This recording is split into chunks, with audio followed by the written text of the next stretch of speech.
Hey folks, yeah, coming up, just a few minutes. Always start the show a few minutes early for production reasons, actually. So if you're watching an archive version, fast forward by about 2.5 minutes, and I'll see you there. Yeah, top of the show. Otherwise, yeah, well, join in. Please ask some questions, give us your comments, tell us what you think, put us right. And that's about it, really. Yeah, we'll see you in a sec. Okay.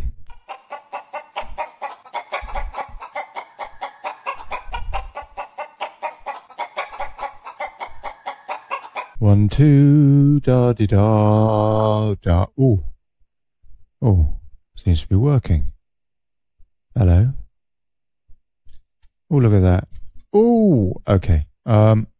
Oh, yeah. We'll be right with you. Hold on. Daily Brexit, live at 5, Tuesdays and Thursdays. Daily Brexit, coming up shortly. Live on Tuesdays and Thursdays at 5 p.m. Live at 5, Tuesdays and Thursdays. Daily Brexit, yes, coming up soon. Daily Brexit. Hello. Hey, Beverley, just a sec.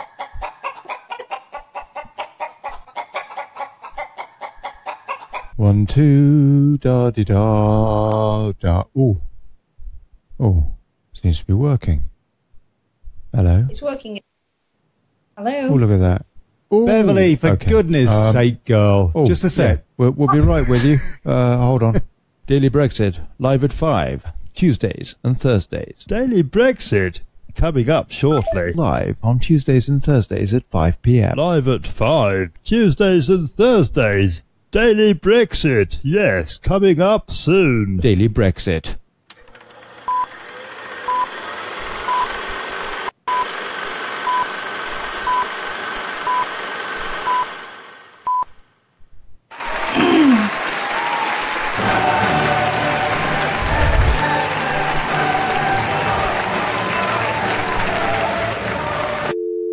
Hey folks, and welcome to the Daily Brexit.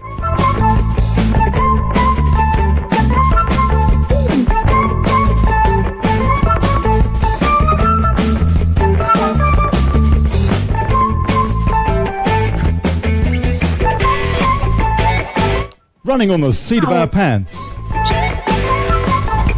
Holding democracy to account. Fighting for self-determination. And exposing plutocracy, the Daily Brexit. I'm Olly Connelly. Thanks for turning up. And today's show, split show. So ruddy much to talk about. Brexit betrayal. Trump hysteria. Common law. Plus, you know what? We're going to have some laughs. I've got Beverley Taylor King with me and Steve Russell. I think, but I've definitely got Bev. And we've got, coming up in about an hour from now, we got Piers Garnham, yeah, our New World Order correspondent. Stephen Lang and Grahame Moore of Pendragon fame. Yeah. And you can join us too. Questions, suggestions, corrections, addendums. We've got live comments on the show, on the Facebook post. Please get involved. Or you can call in. Find me on Skype, Olly Connelly, one word. Just call. Yeah. And do me a favour, like the show, yeah? Like the show post, share it, spread the word and all that. I thank you for your support. I shall wear it always. Yeah. Hey, Beverley. Yes. Hello, darling. How are you? I'm fine. How are you? Yeah, pretty good. Pretty good, thank you. How's your week been going? Not too bad. Not too bad. Good. It's yeah. It's actually been a very interesting news week. It's been a pretty crazy news week. Let me just see if we got old Steve too, because he is coming on today, I think, but I don't know whether we've got him yet. So let's just see what. Oh, okay, all right, he's not here, but I'll keep trying him. No worries. Oh, Beverley, I've got one particular question for you. Okay, go on. Is Brexit going to happen? You can do better. Pardon? There'll be trouble if it doesn't. Hey? There'll be trouble if it doesn't. Oh, yeah. Well, there will. Yeah, there will. There will. And I've got a few things to say about that in a sec, but what is the latest? There has been, I was looking at Westminster earlier, and they had this story. Let me see if I can find it and put it up. They had this concerning story, free movement for EU migrants to continue after Brexit, and no immigration controls on the Irish border. Now, according to Westminster, free movement of people is set to continue after Brexit. As it emerged, plans are in place to allow EU citizens to arrive in Britain and then apply for a work permit. For anyone wanting to visit the UK, the same freedom of movement principles will apply as those that are currently in place under EU law. But the government hopes to limit the number of people coming here to work by introducing a new work permit scheme. It comes after it was revealed there will be no immigration controls on the Irish border, which means there could now be a backdoor into Britain for illegal immigrants, or more to the point, for potential terrorists, people that are going to, you know, basically that wish us harm.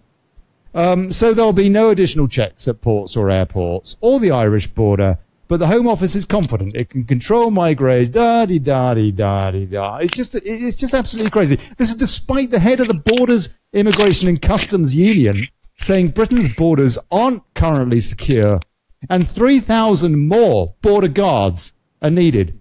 3,000 more border guards. Yeah. So, this is one of the cornerstones of Brexit, isn't it? That we get to control our own borders, and yet Terry May now and all that lot, they seem to be just saying, "Don't worry about it." Go on, Beverley. Sorry. People are in charge at the moment. They all wanted to remain in the EU, didn't they? There is nobody in charge who wants to leave the EU. Well, I agree with you, but yeah. Yeah.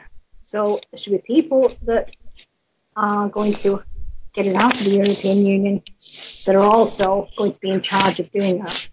Regarding any deal, it shouldn't be a deal. We should just leave. We should have left on the 24th of June last year, but unfortunately, we had Mr. Cameron, didn't we, who resigned. And they had to wait for new leaders to be put in place. All delay tactics. Yeah. We had a PM who was a Remainer. Yes, exactly. And she is as well. And so they had a referendum, and the PM backed Remain, lost, and then is replaced by another PM who backed Remain. And now most of the cabinet are Remainers, ex-Remainers, and most of the government committees, about 3/4 of the government committees that are involved in the Brexit, you know, considerations are chaired by Remainers. You see, it's high time they all realise that they have their position because of the people that voted for them. The people that voted for them to carry out their wishes, and they're not doing that. But at the end of the day, they should be out, and people that are for a leave should be in control. Beverley, your line is rather scratchy. Are you, can you get a bit closer to your microphone? You're not wearing a headset, are you? Very, very naughty. Yes, I am. I am. Really? Oh, I don't know. Strange. You haven't grown a beard, have you? Scratching the microphone. Okay. Can you hear me, Bev? Is that any better? Oh, that is much better. Did you plug it in? Oh, a different microphone. Oh, that's great. No, that's great. That's great. Okay.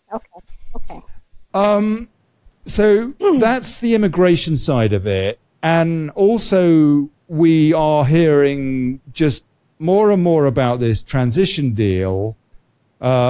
which is just nonsense. I mean, what's the point of leaving this golf club and then continuing to pay our, fees, our course fees, whatever, for the next however many years? I mean, if we end up paying, I think the latest figure is something like 30 billion, which amounts to, depending on what stats you believe on how much we really pay, because there was another report that came out the last week or so that said, actually, we're not paying sort of 8.5 billion net. But when you allow for other things that are involved as the ramifications off the back of our EU membership, the true amount that we're paying is at least double that, is what I've heard in the last week or so. According to Mr. Farage, we pay 220 a week, don't we? Not 350 million, it's 220 net. That's right, but that's the actual official amount. But then there are all sorts of things that are affected by our being within the EU, and of course there would be if we weren't in the EU too. But apparently those other things bump that figure right up. So there's an indirect cost as well, something that was never discussed during that campaign. Getting aside from the figures, though, the bottom line is, how are we going to hold this government's feet to the fire? No, we're not going to do it with Jeremy Corbyn, are we? No, we're not. He's now saying, actually, I'll tell him he completely lied in that manifesto about student fees and now about Brexit. He's saying, actually, you know what? We need to stay within, or people in the shadow cabinet are saying, we need to stay within the trade thing and the free market. It's just a joke. No, we don't. We're far better off if we left. We can trade with the world. And we won't be paying the EU anything. And the reason they want us to stay in is because of the money. Once we leave and once that money stops, the EU will be in a very bad position. And that's when it'll just collapse, won't it? They lose the cash cow. That's correct. That's all they want us for, nothing else. Yeah. Why they make all these demands about how much we have to pay for the so-called divorce from the EU. It's rubbish. Absolute rubbish. Pardon, Beverley? We should have stopped paying them on the 24th of June last year. We shouldn't still be paying them all this money. It shouldn't be happening. I agree with you. I agree with you. I mean, it seems to me that the negotiation from the British position is dead simple. All we need to do is say, with regards to transition, no, that's what we're doing. That's what Article 50 allows for, a 2-year transition. That's what that's for. We could, string it out. What's the point? We need to get our country back on track. And I imagine the EU wants to get back on track. Well, no, they want the money. They want the money. But we need to get back on track as a nation state. And to be able to have trade deals with, be it the US or whoever, to start negotiating those properly. The US, I understand, is not keen to negotiate a trade agreement with us until they know what our agreement is with the EU, because it could affect, them, of course, which is fair enough. That is why it should be politicians that are in charge of this negotiation, not Remain politicians. Yeah, absolutely. So the negotiation position, it seems to me, for David Davis and the government is so simple. It's just, with regards the money you want from us, this lump sum that you reckon that we need to pay before we start negotiating our trade arrangement, with regards okay, we'll pay you what's due. Give us an audit. Give us a signed off audit of exactly where all of our money has gone for the last 40 years. You give us that, and indeed showing us what are our assets as well that we own as part of the EU, as part of the only about 4 net contributors to the EU. That's correct. And then, sure, yeah, when we've got that, as you do in business, or if you have a divorce, that's what you have to do, then we can work out what we owe you. That's point one. And I reckon that they won't come up. Of course they won't come up with an audit. They're not going to tell people what they've been using people's money to do. Propaganda. Well, they haven't so for the past 20 years, have they? So they're not going to do it now. No, that's right, Beverley. That's with regards to the money. With regards to the trade side, I think it's perfectly simple as well. It's like, look, you either want to trade with us or not. Frankly, we don't much. You either give us trade or you don't. Yeah, but they will be the loser, not us. Well, we'd all be losers, but they would be the biggest losers, sure. I mean, the Germans would go ballistic if the German government said no deal with the UK. Can you imagine? And the French.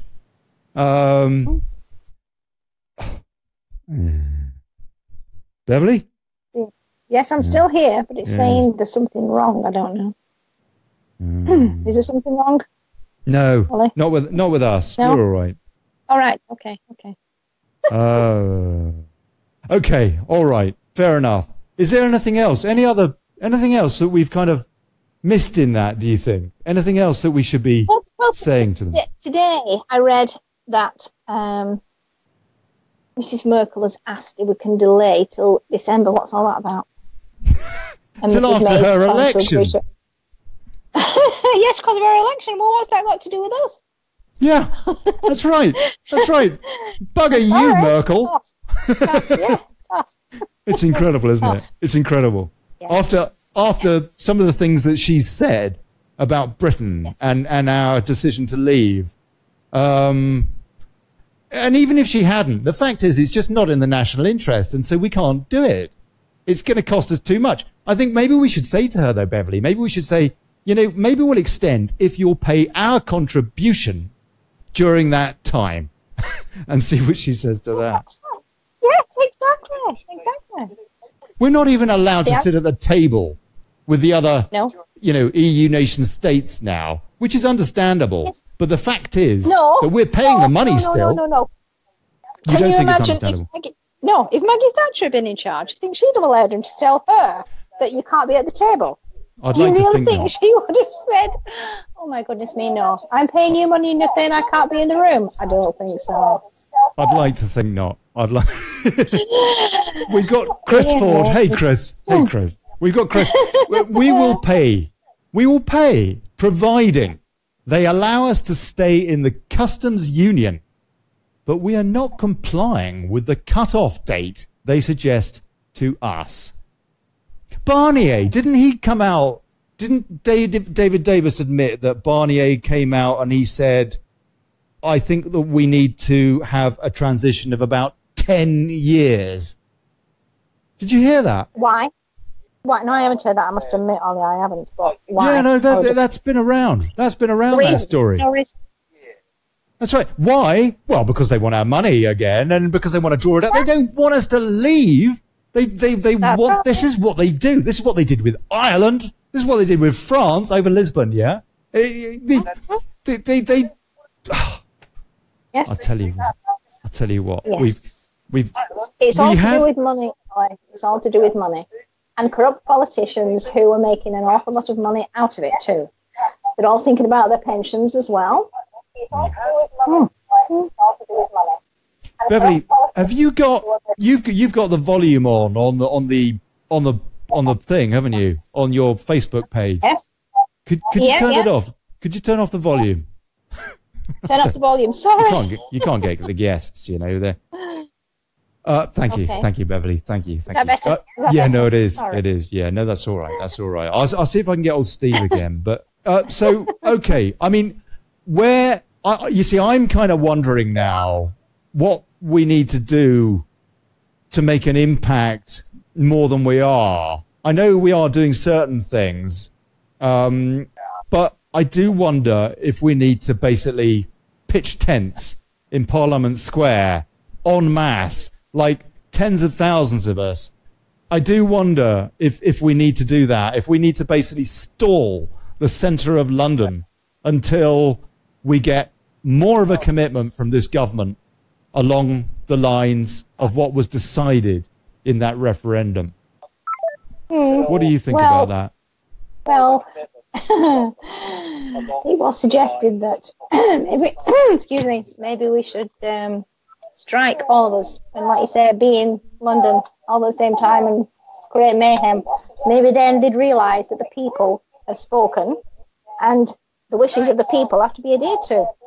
But until we do that, they'll just carry on regardless, won't they? There's nobody to oppose them. No. Beverley, what's going on? Are you having a party? No, why? Can you not hear? No, you're on my own. No.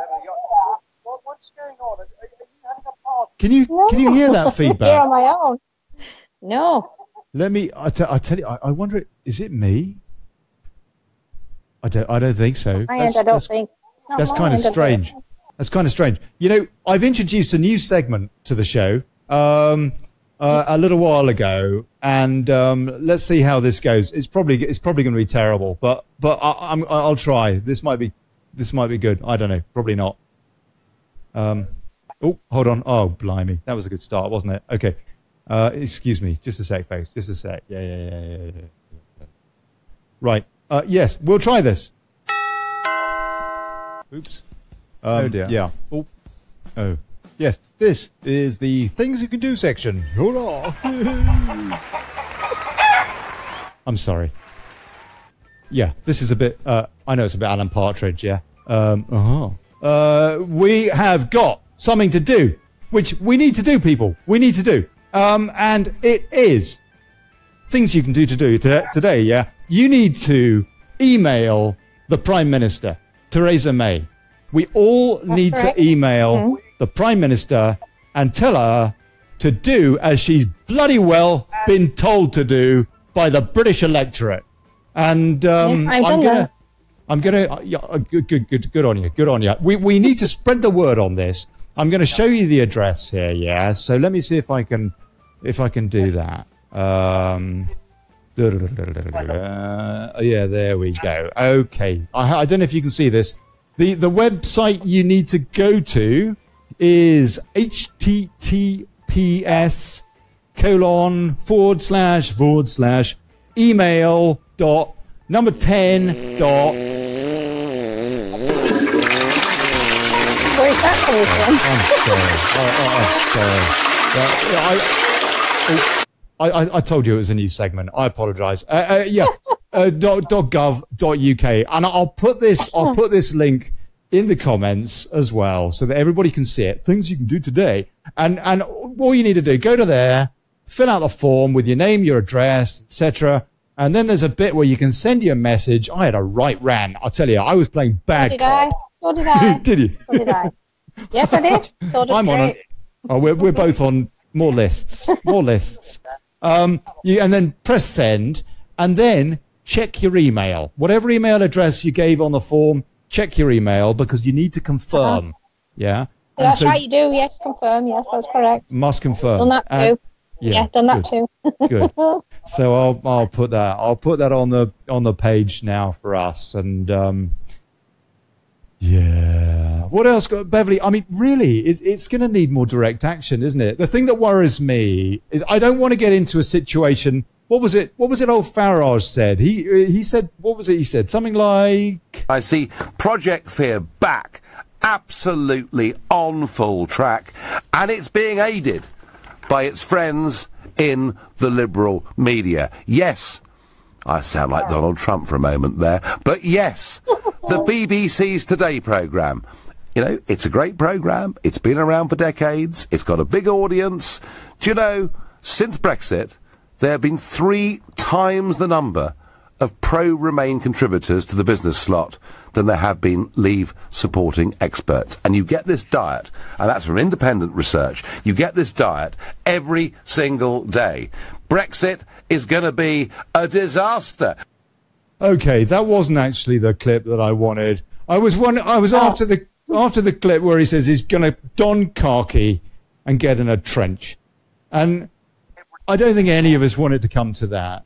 But there are times in history when you do have to do that, because otherwise you are being controlled by plutocracy, by rich people controlling your lives, telling you what to do, making sure that you pay your taxes, that you're nice cannon fodder at the front of all their war profiteering, and so on and so forth. There are times when you do have to don khaki if you care about your family, and basically not being taken for a ride. And that's correct. We are moving in that direction at the moment, it seems to me. How can we avoid that? Well, like I've already said, Ollie, the only way to avoid it, Theresa May needs to be made aware that over 17 million people voted to leave the EU. How can we avoid that? Regardless of whether she's a Remainer or not, she's been put in that position to do a job, and she should carry it out. And it should be Leave politicians, not Remain politicians, trying to, what's the word? Trying to reverse Brexit, really, isn't it? That's what they're trying to do. And they think if people get fed up, they'll change their mind, etc. Somebody else will put forward a second referendum. Well, none of this should happen. It should just go through now. We should leave. Whether there's a deal or whether there isn't, we should walk away. But she will not walk away because she doesn't want to, does she? That's why she shouldn't be in charge of it, and neither should any of the Remainer politicians that she's put in place. Beverley, could you do me a favour? Yes, go on. Would you please close your web browser? My web browser, okay. Right, okay. I'll close it. Hey. Yeah. Can you still hear me? Echo gone. Echo gone. Okay. Okay. You can open it back up now, Beverley, to surf around or whatever. Just probably if you go back to the post page, just make sure that you mute the audio on that, because there was a loop back coming back. All right. Sorry. But no, that's all right. Don't worry. There's no standing on ceremony here. Right. Okay. Yes. Sorry. Can you say again? What do we need? What are we going to have to do to avoid a nasty, frankly, a civil bloody war? Well, civil war will come if they don't get their act together, which is what I've said to her. When I sent my email, I said, get your act together. I said, Margaret Thatcher, you are not. I said, you'd far more backbone than you will ever have. But the people have voted to leave. Regardless of whether she's a Remainer or not, she's in a position. She's been put in that position. She's forever saying Brexit means Brexit. So do it. And if they are being difficult in the EU, the only reason they're being difficult is because of the money that they're going to lose, and they know it. She should just walk away, and we should stop paying them immediately. We shouldn't keep paying them. That's the only way they're going to realise that we mean business.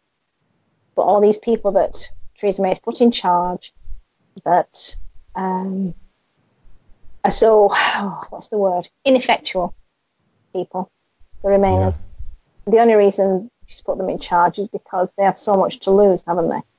They're not bothered about the people that have voted for them. They're just bothered about themselves.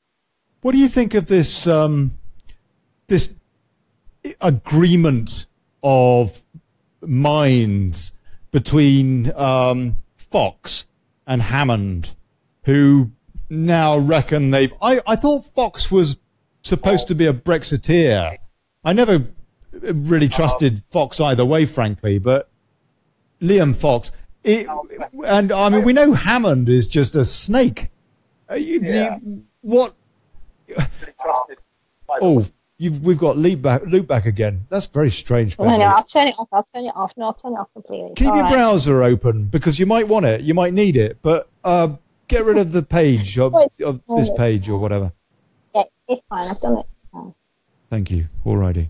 Wait, what do you think about that? I mean, is Fox is Fox actually a Brexiteer? Well, I think he's one of them that's on the fence. David Davis, I thought, was for leave, but he's being a bit wishy-washy as well. So, again, they need somebody like Jacob Rees-Mogg, don't it? In charge, Yeah, they I would do. say. Yeah. But she won't give him a cabinet position. She's cast her eye to other people. She had the opportunity. She's had the opportunity twice to give him a position. Exactly. And But she's turned him down. She's constantly putting Remainers in place, isn't she? And it's wrong. That's right. Wrong, because the people voted them in to carry out their wishes, and they're not doing that. And yet we've got no opposition on this. No opposition at all. The opposition is about as much use as chocolate fireguard. and we've got the Lib Dems who want another stab at democracy. Oh, dearie me. How many seats have we got? 12, is it now? Like they matter. I don't. Nicola Sturgeon, I don't know. I mean, thank goodness she's not in the news so much these days. Yeah. Pardon? Well, didn't she stand down saying she wasn't going to be the leader anymore because she wasn't getting all her own way, obviously? Really? When did that happen? No, she did. She said she was going to, it was a few weeks ago now. She said she was going to step aside. And then today I saw she's saying something again, and I'm thinking, why? You're of no consequence whatsoever. She's an odd one, that one. She's a strange one. I'm sure she was on children's TV when I was a kid. She doesn't half look like that cranky girl. Yeah, she does. She does. Well, she's been tutored, hasn't she, by Mr. Salmon, hasn't she, to think the way she thinks. It's all to do with brainwashing, Ollie. All these people are brainwashed, I'm sure. Oh, that's interesting you say that. You know what? I watched The Manchurian Candidate the other night. I'd never seen it before. Denzel Washington plays this guy with Liv Schreiber, who's a bit of an interesting case. And they go off to Iraq, and apparently they're involved in a big battle, and Liv Schreiber's the hero, and then he's a war, sort of hero, and he comes back, gets a Medal of Honor, and it turns out that they never did. So then they're putting him up for vice president. Then it turns out that he never deserved the Medal of Honor, that actually the whole battle was brainwashing. And actually, they killed their own men. They simulated an attack, and it was just complete nonsense. And they gave him an implant. Now, this was about 30 years ago this movie was made, or 20 years ago. And nobody knew anything about RFID chips in those days. Now, we do know that they're encouraging people to... I think in Sweden, there are companies now that are offering their employees free chip implants. I know. And they're going for it. Probably because of peer pressure. So some of this stuff's actually coming true, but yeah, brainwashing. I mean, it makes you wonder. It makes you wonder just what sort of level of brainwashing there is. Hey, Susan Percival. Hey, Chris Baxter. Chris Ford says, are the government holding the purse, or is someone else paying into the EU coffers and charging it to us? Are the government holding the purse, or is someone else paying in the EU coffers and charging it to us? I don't know. I don't know about that one. I know there's lots of corruption going on, and we know this Mr. Sorosini getting rid of, doesn't he, and all these bankers that are supposedly in control of everything. Martin Foskett says, hey Martin, why isn't Jacob Rees-Mogg in the cabinet? Well, that's actually a link. He's put up a link. Forums, Digital Spy. I'll go and have a look and see what some folks say. Hopefully there's some Corbyn supporters in there commenting. We can have a laugh. I mean, I had higher hopes for Jeremy Corbyn. I mean, to be honest with you, I just wanted to get rid of the Blairites.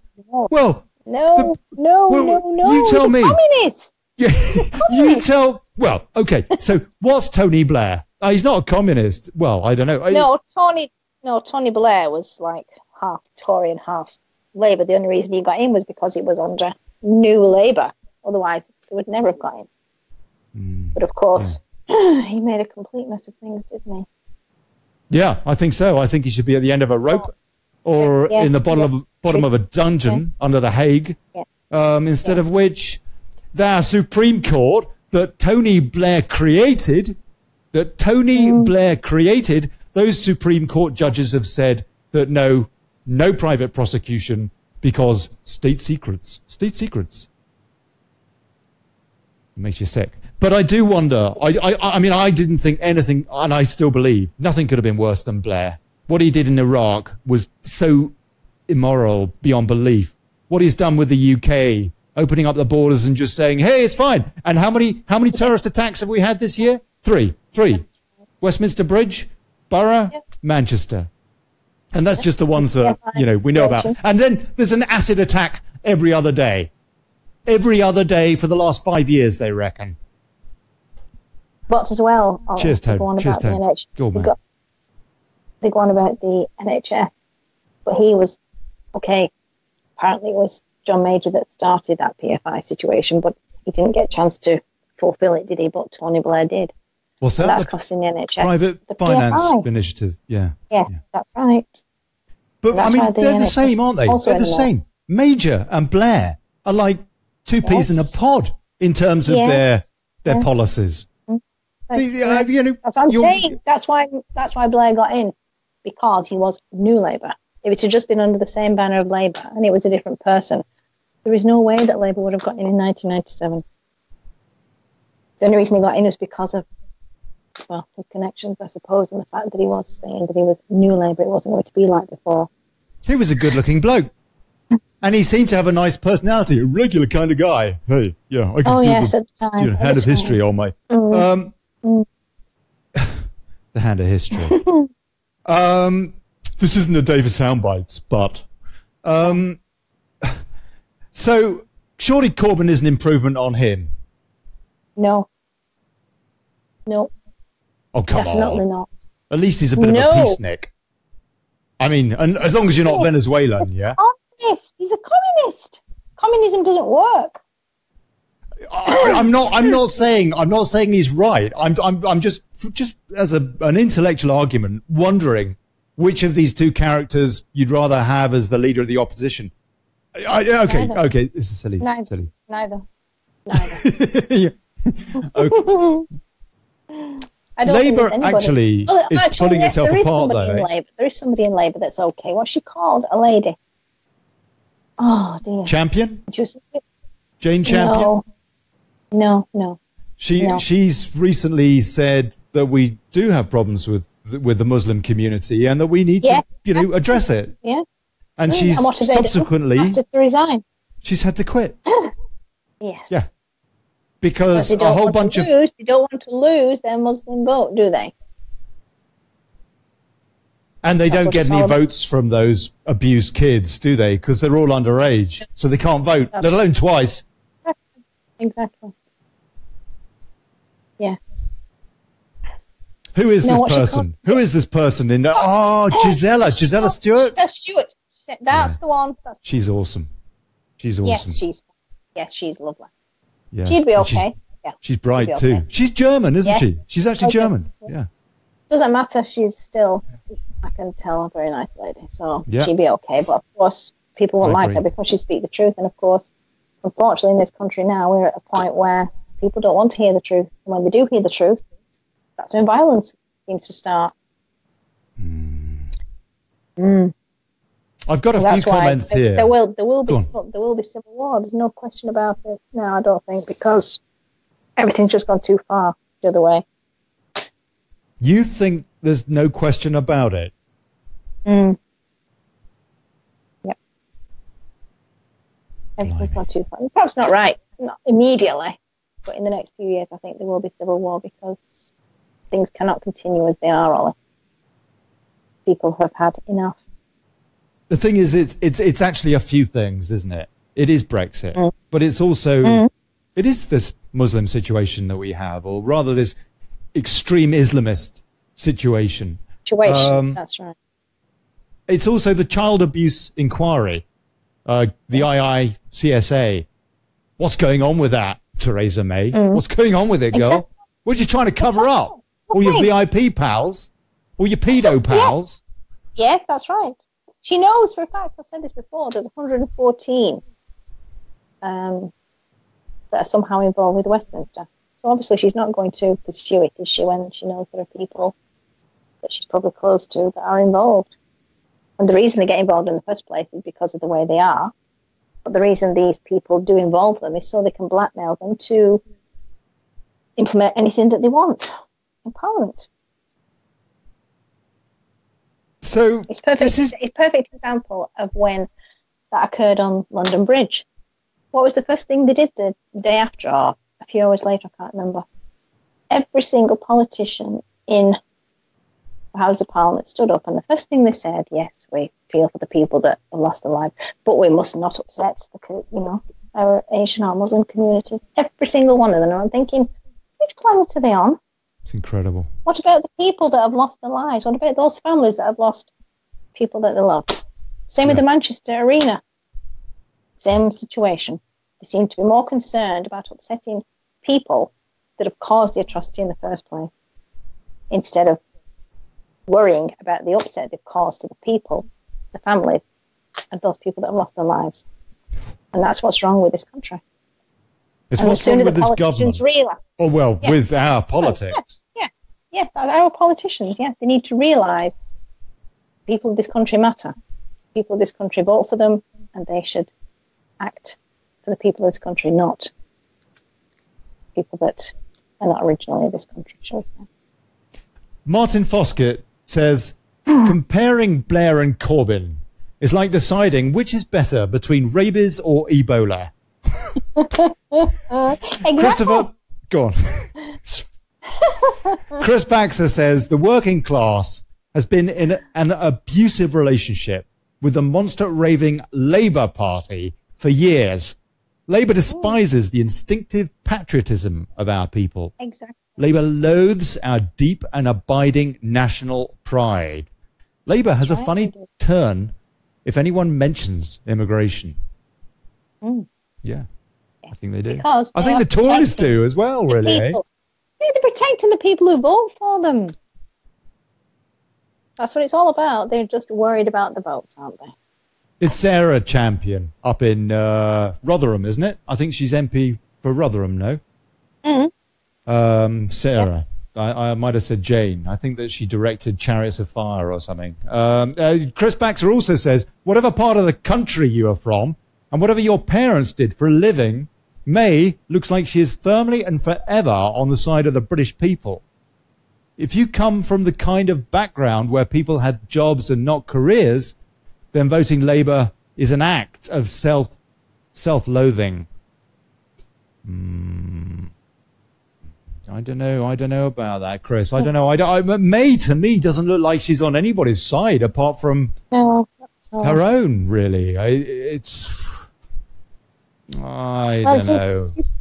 It is suggested that she's there's an awful lot of money that's put into the country by the Saudis, isn't there? So she's protecting them as well, isn't she? The Saudis seem to do the right thing. She has deigned. They have decreed not to release that report into Saudi ties and stuff like that. There's some. Do you know what that's about, Beverley? I know that they have an awful lot of money invested in this country, and consequently, I'm sure they'd take their investment elsewhere if all their wishes weren't again adhered to. But theirs is blood money. I mean, why do we want it? Exactly, really it's blackmail, isn't it? It's blackmail. The Saudis are just a bunch of misogynist nutters. Hate all minorities, gays, whatever. They just hate you. I know. They pay the money for these mosques to be built all over Europe. Exactly. And then they don't preach a kind of a, regular Muslim type thing. They preach hardcore Wahhabism, Salafism. That's right. And we just say, bring it on, it's fine. Yeah. But the British people don't know. We're not aware. We haven't been educated. We've never had the debate about what actually does migration mean. People are aware, Olly. But at the end of the day, they don't know how to sort it out, do they? People are aware. especially if you research it, you are aware, but they don't know how to stop it. A lot of people think it's gone so far that they can't stop it. Is it that, or are they scared of being branded a racist? Somebody called me a Nazi sympathizer on the some CNN story where I basically said, do you ever run anything that isn't anti-Trump? And somebody came back and he said, Olly is a Nazi sympathizer.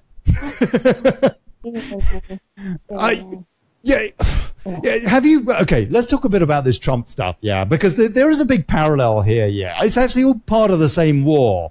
And but regarding the Charlottesville thing, he has said, hasn't he, that he doesn't agree with the violence from either side, which is correct. That's right. But we now know that the Black Lives Matter or Antifa, whatever it's called, they're the ones that went there to start the trouble. Yes, granted, the other side didn't look very nice, but they were having a peaceful march. The other ones started the trouble. And yet, if you listen to Theresa May, she's for the other side, not for the, excuse me, the ones that I suppose are the white supremacists or whatever they're called. Yeah. But Mr. Trump said that he didn't agree with violence from either side. That's right. And yet here he still, is. This is him. Behind these attacks, and he linked that same group to those who perpetrated He's coming up. in Charlottesville. Well, I don't know. I can't tell you. I'm sure Senator McCain must know what he's talking about. But when you say the alt-right, define alt-right to me. You define it. Go ahead. Well, I'm saying, define it for me. Come on, let's go. Senator McCain defined them as the same group. Okay, what about the alt-left that came? Okay, it's all very echoey and what have you. That's him, you know, because yes, he said he deplores violence on, as you say, on both sides. On either side, that's right. On either side. He said it twice, didn't he? Yes. For emphasis. And then they construe that as being, he's a Nazi sympathizer type thing. He's, you know, he should have said something specific about. The media twists everything, doesn't it? The media twists Incredibly, huh? I mean, how clear can that be? But the left is just in a kind of a bubble that they're refusing to accept that there are problems when one of the folks in their ranks throws a punch. Exactly. How can you be so hypocritical? But they are. It's like with any left-wing person you speak to. You ask them to define, you know, the policy of the left wing. They can't. They can't answer the question. You ask them, you know, why do you support what you support? Well, my dad always voted this and granddad always voted that. Yes, but do you know the policies? Do you know what you're actually voting for? And they can't answer the question. So then they get agitated and they get angry and it becomes an argument. So then you just walk away. Oh, hold on a sec. There's no point arguing. No point arguing. Hold on a sec, Beverley. We've got some news coming in here. Oh, dear.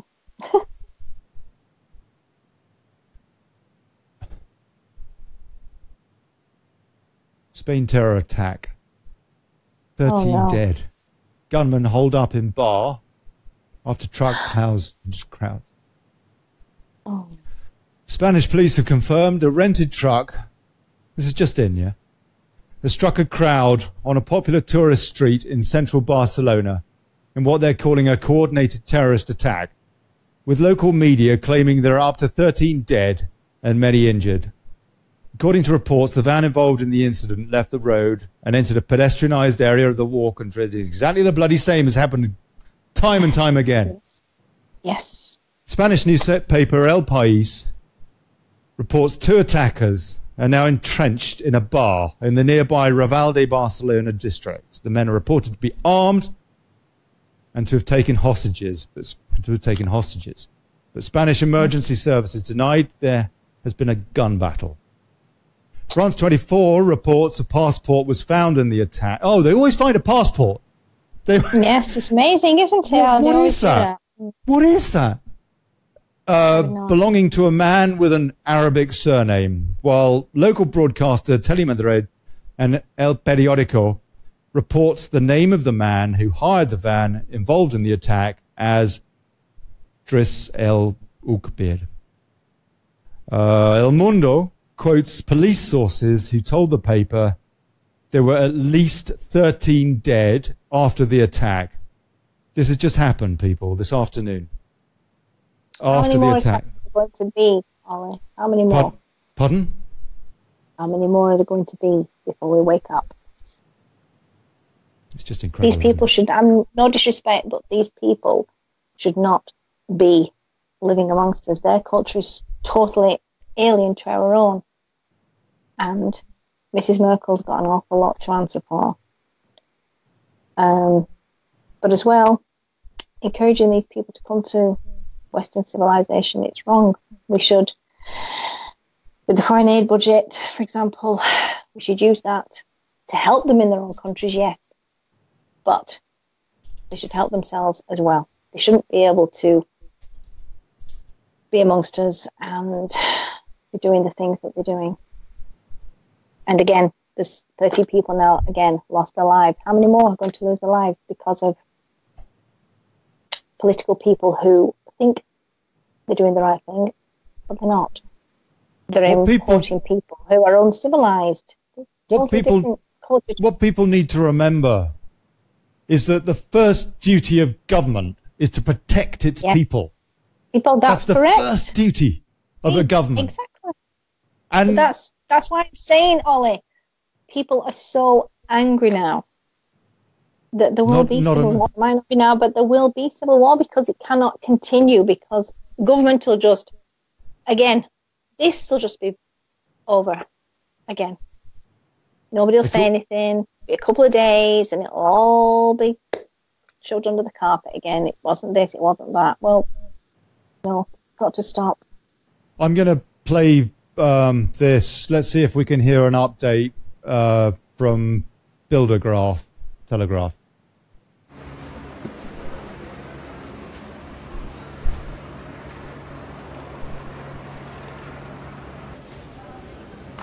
I don't know if there's going to be any actual talking on this or if they're just...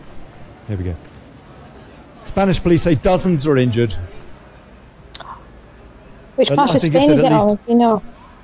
It's Barcelona. El País newspaper is reporting that the suspects are hiding in a local bar.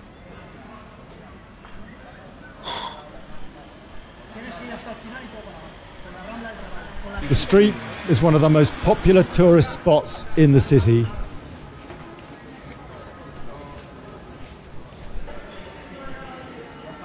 The incident is being treated by local authorities as a terror attack. Well, that's kind of good of them to admit it. We had a terror attack the other day, didn't we? Somebody drove into a restaurant in Berlin or something, and they said, "Oh, we don't know whether it's a terror attack or not," sort of thing. Well, she's just protecting her political stance, isn't she? She wants to get in again, doesn't she? And if she says it's a terror attack, they're not going to vote for her, are they? In Germany, I mean. Yeah, you're right. That's absolutely right. That's astute. Yeah, I agree with that. I totally agree with that.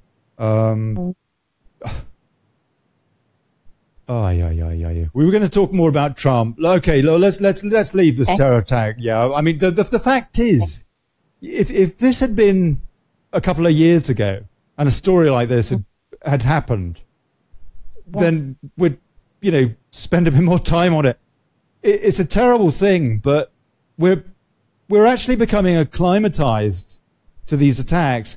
I think people are getting, obviously, people are concerned. Don't get me wrong, Beverley. But is it not true that there is a danger that we do kind of get used to this? No. So the independents running on A-levels, but they just probably have their interns haven't got on the case yet. Anyway. No, I don't agree with that, Ollie, at all. I don't think we get used to it, ever. You can't get used to people losing their lives for no reason. Why should those 13 people have lost their lives because of some fool that's been allowed to enter the country that shouldn't be here in the first place? They want to live their backward, barbaric existence. Let them do it in their own country. Don't import them here. They should not be here. Hey, Steve Russell, you're supposed to be on this show, not just in the bloody comments, mate. No worries. Look, Steve, if you want to, I'll try patching you in.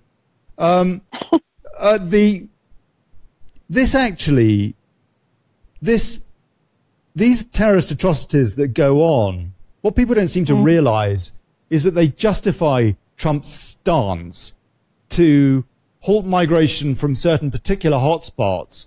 Exactly. And to screen people properly when they go into the United States, rather than just, having this kind of open border scenario that, the other people seem to want.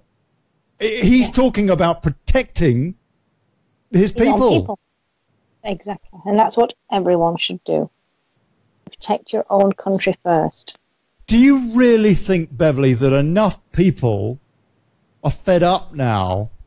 Or do you think that we are still at a stage where people are too cowed? I mean, it has been interesting. There was a story this week. Go on. I don't think they're cowed at all. They're quiet. The people who are angry about what's going on are quiet, but eventually something will happen, and then, like I say, civil war it'll be right across Europe, won't it? Because not just in this country, but in France, in Germany, people have had enough. The main media doesn't report it, but if you go onto RT, they report it quite often, things that are going on. Yeah, they do. Yeah. RT. I think that RT is a pretty good source, all in all. Yes, it is. It's one of my tabs that I look at. Yeah. I mean, I look at, the lot that lie to us as well, just to see what the other side's saying, sort of thing. But I think RT's pretty good, all in all. I'm sure they're a little bit biased. Steve Russell, are you there? I'm calling you, sir. I'm calling you. If you want to be on the show, we've got Stephen Lang and Grahame Moore coming on. If you want to join us, Steve, then I know that this was a conversation that you wanted to have. I put this show on for you, mate. So you're welcome to join us. But either way. Now, we've got Stephen Lang. I'm going to add him now. I'm going to give him a bell and see if he's going to come on.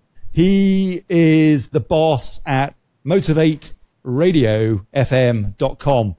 Steve, are you there, Stephen? I'm here, mate. Hello, mate. How are you? There we go. Hold on 1 second.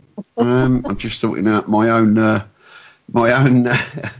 audio cable. Sorry, Ollie. Yes, I'm with you, mate. No worries. Lovely having the show, man. We had an interesting chat over the last couple of days, and I'm grateful to be able to have a chat with you and Grahame about common law in the next hour.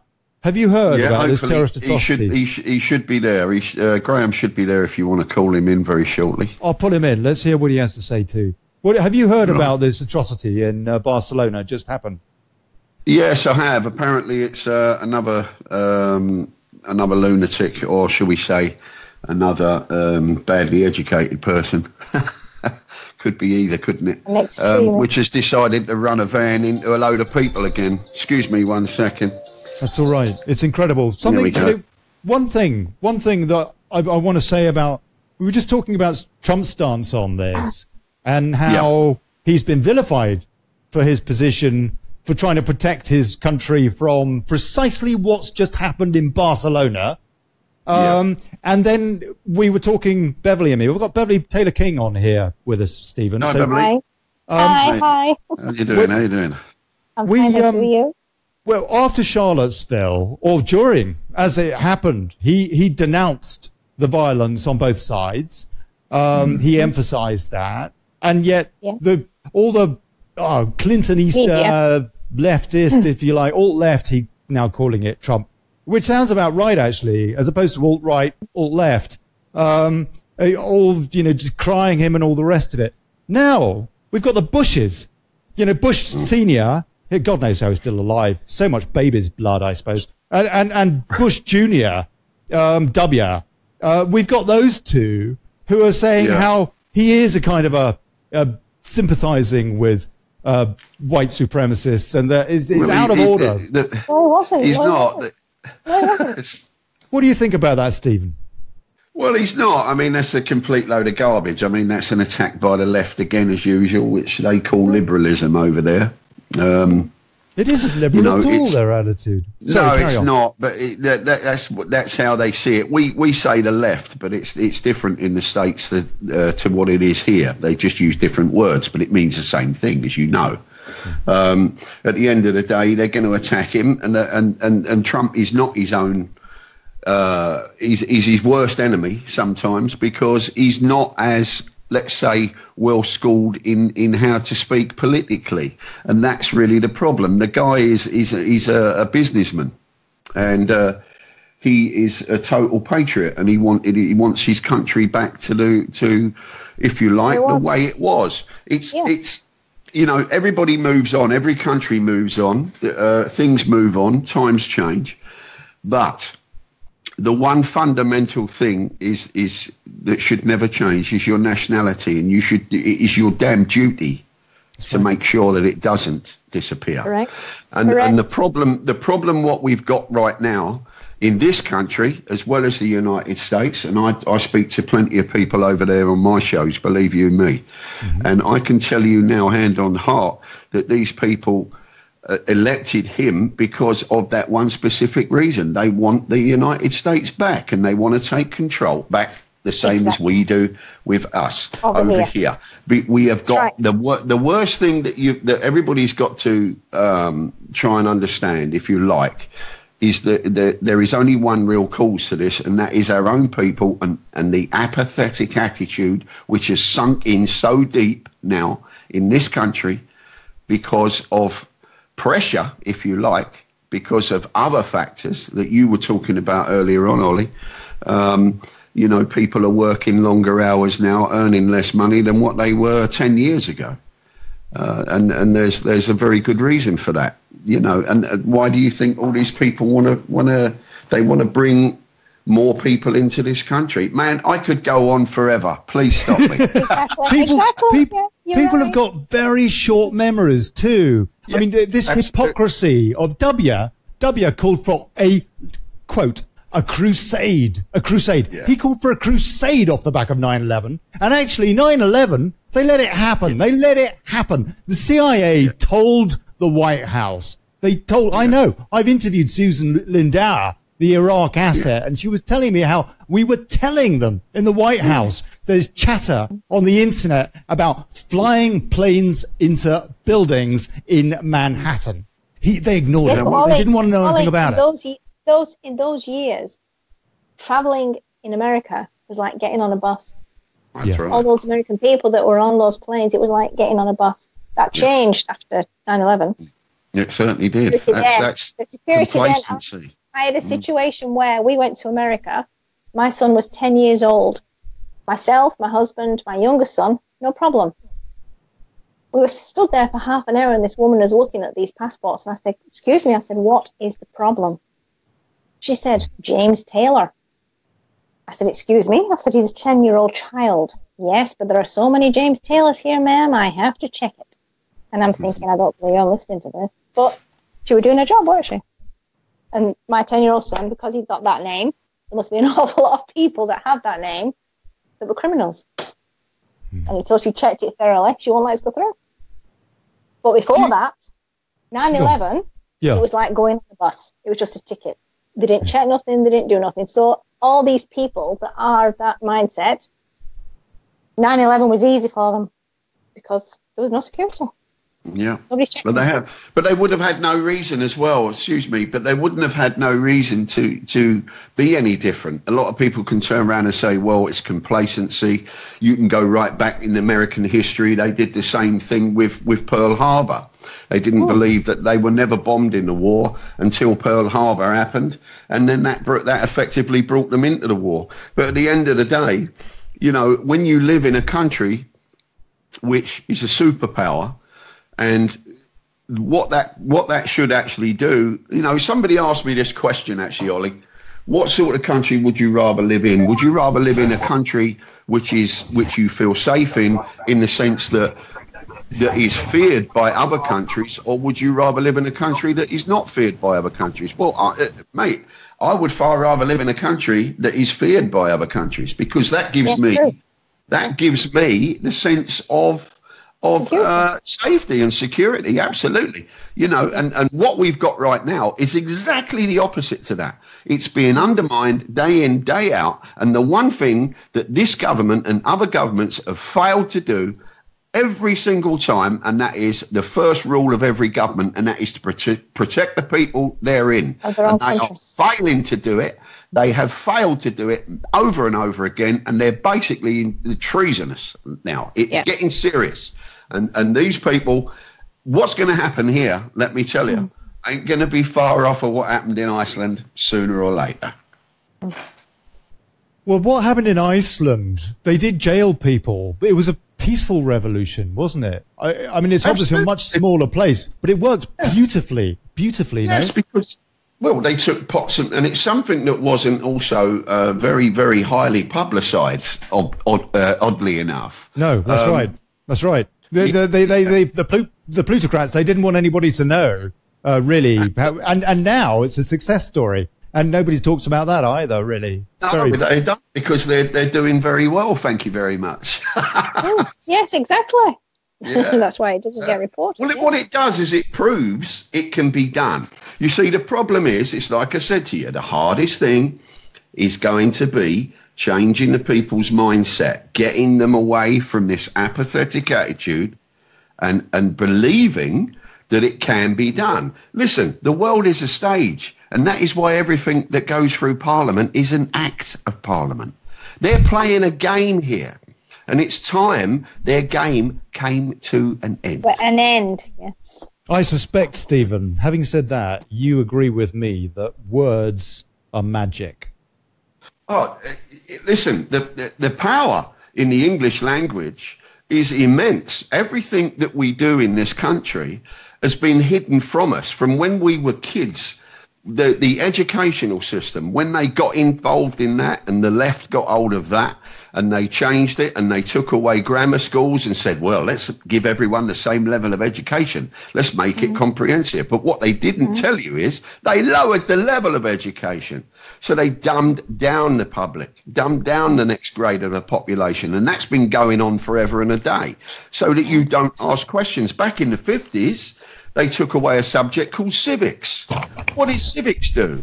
Civics teaches you about politics. Absolutely. And what they don't want the kiddies growing up knowing about that, did they? Oh no. But you see, the thing is, everything is within and hidden within the English language, and it is there in plain sight, and nobody can see it, and that is the reason why. And the fact of the matter is, the courts in this country, I'll give you a quick example, are all based on maritime law, you probably know. And that is why when you go to court, you stand where? You stand in the dock. That is because when the ships used to bring things into this country, all the tea and whatever, they used to pull into the dock and pay the man the tax. Yeah. And if you didn't have anything on board ship, you were given what? You were given a piece of paper to passport. So where do you think the name passport comes from? It comes from our English language. It's as simple as that. And we have been hidden from this for decades, and it is now coming out now. Everybody are waking up to the realization that our education was absolutely abysmal, and they kept a lot of it away from us. And now all they're trying to do, of course, is rewrite history. You're talking about maritime law there, aren't you?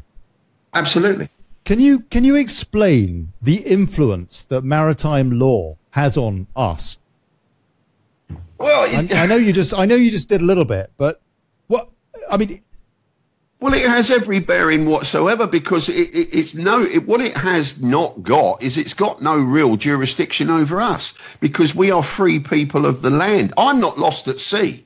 Maritime law does not apply to me. And it's as simple as that. And the two things you have to understand, and you can Google this, everybody that's listening can go and do this now. Now, I know Google, you don't take Google for its word for everything. Don't do that. Never take my word for everything. Please Duck go, people. Go and research it. But what I'm saying is, Google a thing called legalese. All right? Yep, And it's spelled legalese. legal Yep. and ease. Legalese. That is a language that the solicitors, barristers, the courts and everything all made up. Have you never wondered if you've ever been to court for any reason whatsoever, you can understand everybody's all talking in English, but you haven't got a bloody clue what they're on about? That's because they're talking in legalese. It's their own language that they invented so that they can get a better deal for the court. They're not there for your benefit. They're there mainly for the court's benefit. And that's the implication of maritime law. That's the implication of all of it. The only difference is, you see, is they have to swear an oath. And most of them, like the judges and whatever, they're all breaking their oaths, which is treasonous.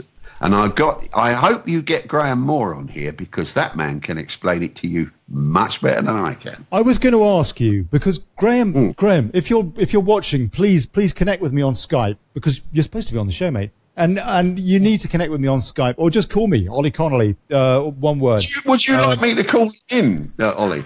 Yeah, well, if you like, but I don't know how that's going to patch into me. Hold on, oh blimey, go on. I'll have a go. Go on, you carry on. Have a go. We've got Piers Garnham calling too. I'm going to add him as well. Hey, Piers. There you go. Hello. Piers, mate. Hello. How you doing? Yeah, good. How are you? Yeah, not bad, man. Listen, hang out in the background for a sec, just so that you can get an idea of what we're talking about, because we've got some interesting stuff going on here. Okay, how you doing with Grahame, Stephen? He's in with a call, mate. He's there, right with you. Oh, hello there. Hey, Grahame Moore. Good on you. How are you? I'm very well, thank you. The Pendragon man, Grahame. One of them, yeah. Go on. What is the Pendragon? Can you explain it to us, please? Do you mean what does the Pendragon stand for, or what is the Pendragon? Well, both, but particularly the former. Right. So the Pendragon is the original, or the dragon is the original English flag. If you go back to the time of King Alfred and before, into our ancient rights and customs, when we were a group of English separate areas that was brought together by King Alfred. Prior to that, we had a flag, and the flag was the English flag. Then was the dragon. I'm just trying to find it, folks. Oh, I have found it. Okay, let me show you what it looks like, guys. Okay, here we go. So this is basically it. This is what it looks like. Okay, so what is it? Why do you use it then? What? Because I mean, surely this law is ancient and kind of out of date.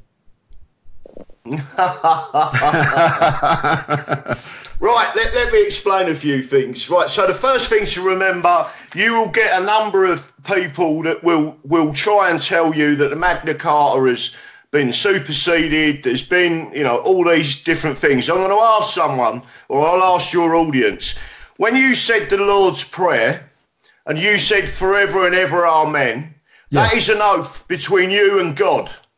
Is it? It can never ever be rescinded, right? You can't repeal that. That once you've done it, and you've took the oath, right?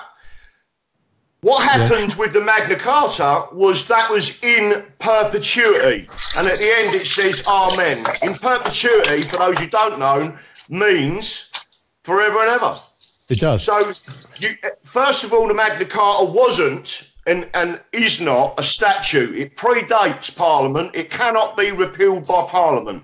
Correct. It is a peace treaty between the people and the Crown. And within that document, there are a number of sections that are still as valid today. It's the original Human Rights Act. And it was, the original Human Rights Act. That's a good way of putting it. The Magna Carta of, what was it, 1215? Yeah. There were a few versions, weren't there? The one that stuck was the one after King John copped it.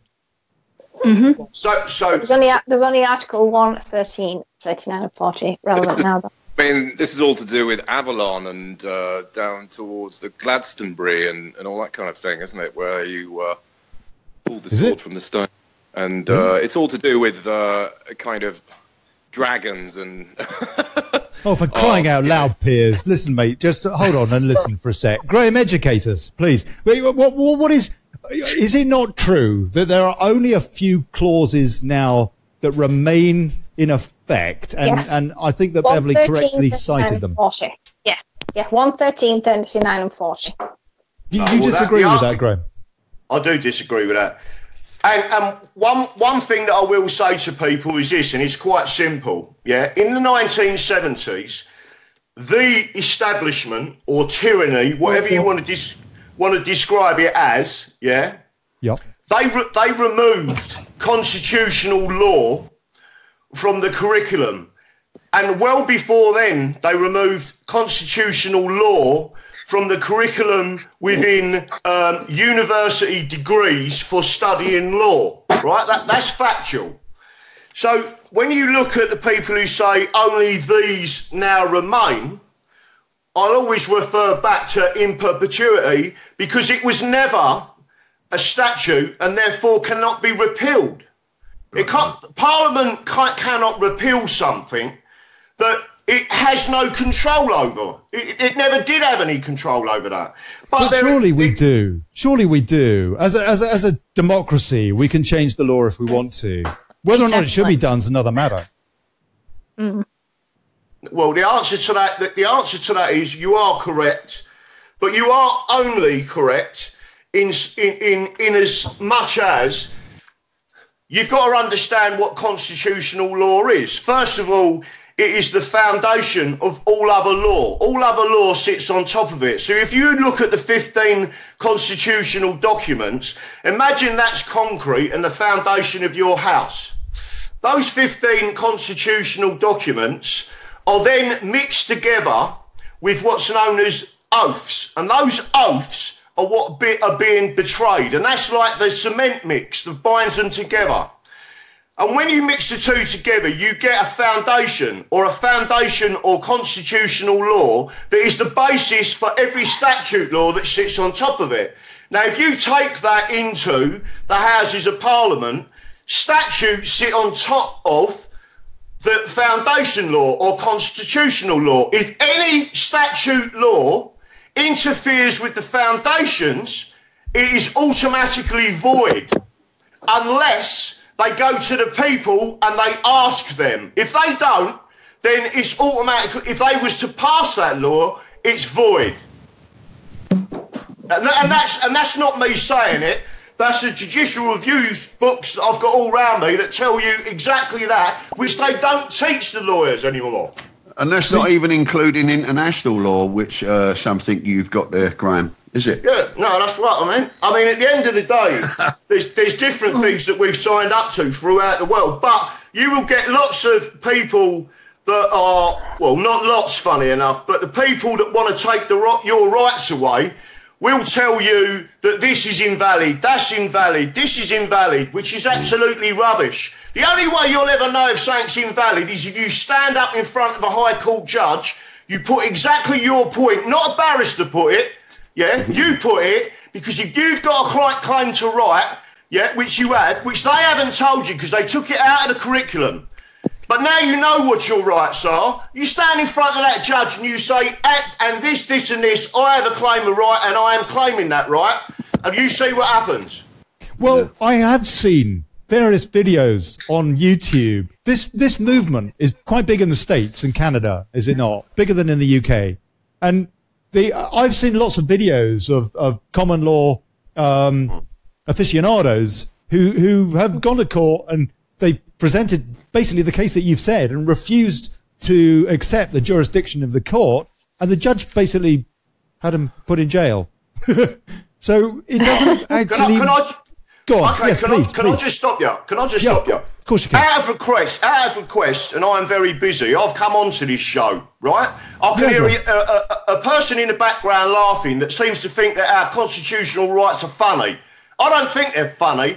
And the reason why I'm standing up for them, because it gives every individual in this country their own personal rights against the state. That is not to be laughed at. Secondly, Olly, let me tell you something, right? Go on. Yeah. You're talking, this shows your ignorance, because you're talking about a group of people who are called freemans. I am not a freeman. Okay. I believe in common law. Do you understand that? There is a difference. I don't know the difference. I am ignorant. I am. That's why I've got you on the show, to try and find out about this. I hope you're right, frankly. But I'm just I'm a journalist, man. I got to get to the bottom of this. What, and by the way, whoever was laughing, it wasn't me. I do not laugh at my guests. I wasn't laughing at the person. I was laughing with Ollie at what he said. I wasn't laughing at you. Well, let me just tell you something, right? If you want to stand there and laugh, you can. But let me tell you something. We're all on the same side, man. Yeah, we all want to take our country back. Olly, listen to me, right? Yeah. I've come onto a show where I've got a number of people that I don't know. I don't get involved with people that want to infiltrate the movement for the simple reason that's what happened to UKIP. And if you can't see that, that ain't my problem, right? My problem is taking back my country for my grandchildren and my future generations. And that is exactly what I'm doing. That is what I'm doing. And that's what this movement... We agree with you. Olly, can I just say something to you? Please, Stephen. You're obviously... I take it you are a Brexiteer. Yes, slightly. Good. Okay, slightly. Okay. I want to take our country back too. Yeah, right. Absolutely. Okay. Right. Olly, listen. What did Gina Miller use to postpone the advocation of or the implementation of Article 50 when Theresa May wanted to actually do it? What did she actually use? Now, bear it in mind. The media tried to smokescreen this as much as they possibly could because they didn't want people to know what law she actually used. What law did she actually use, Olly? I don't know specifically the law, but I understand that the basic reasoning was that there had to be an act of Parliament, that the Parliament had to decide because we live in a parliamentary democracy. That was, whether that's right or wrong, that was the decision of the Supreme Court. Tony Blair's appointed Supreme Court, I should say. What Gina Miller did, because the media got hold of it and they knew exactly what law she used, what they actually did was they actually tried to they forced her, if you like, and also forced the right, to hate this woman. What she actually did was she actually did this country a world of good, and I'll tell you why. Because she used common law to stop Theresa May from invoking Article 50. Oh, yes, she did. And the difference is, you see, is what they did was they spun it. The media spun it and said, well, she's a horrible woman who's come along with lots of her own money or probably funded, more than likely. But that's neither here nor there. The fact of the matter is the woman took a lot of flack and a lot of hate when actually what she did was she proved a very valuable point in this country that nobody has picked up on, that the media are too afraid to mention, and that everybody else has not spoken about. And that is the fact that she used common law to stop Theresa May, and that's an actual fact, and check it out. Do your research, you will find she used common law to stop it.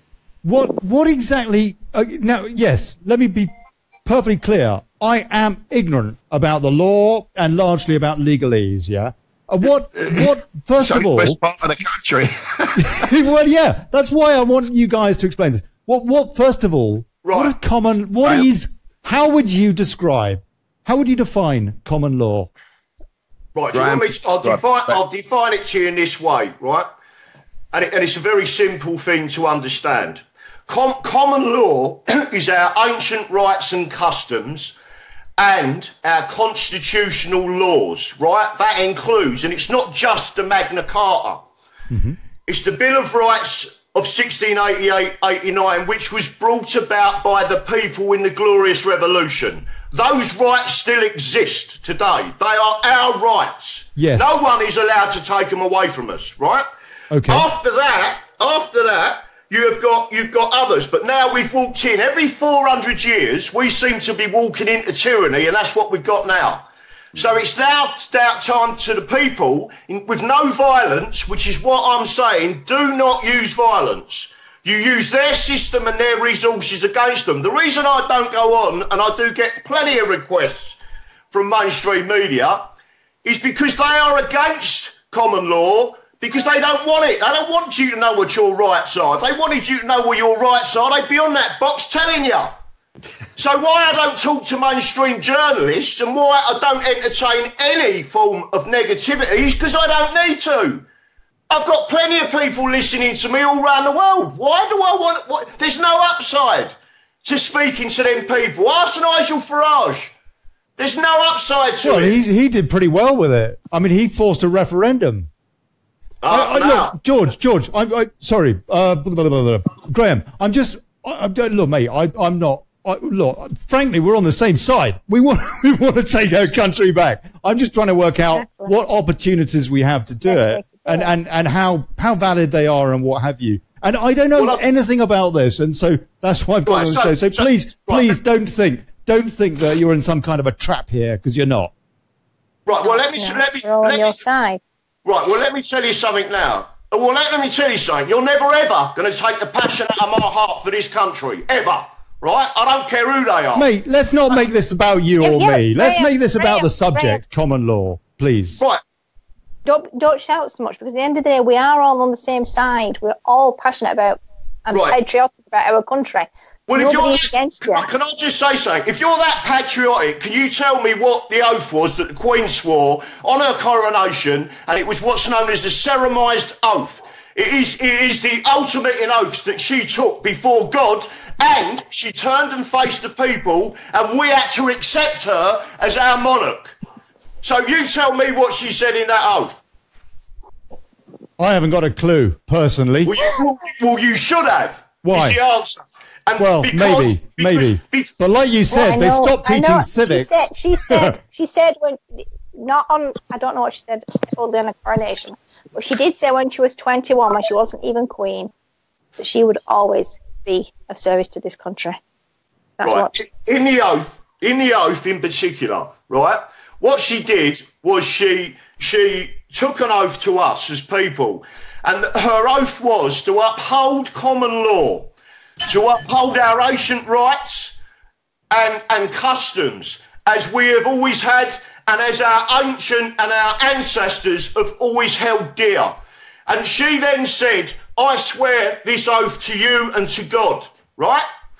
What's happened, in my opinion, is a number of her advisors have been extremely bad. This goes back well before the Queen. It goes back over 100 years to what's created the situation now. The same thing happened in the 1600s. Because in the 1600s, it took about 100 years before people finally had enough. And we're getting to that point now. This is at the end of 100 years process of taking away our rights, of taking a bit,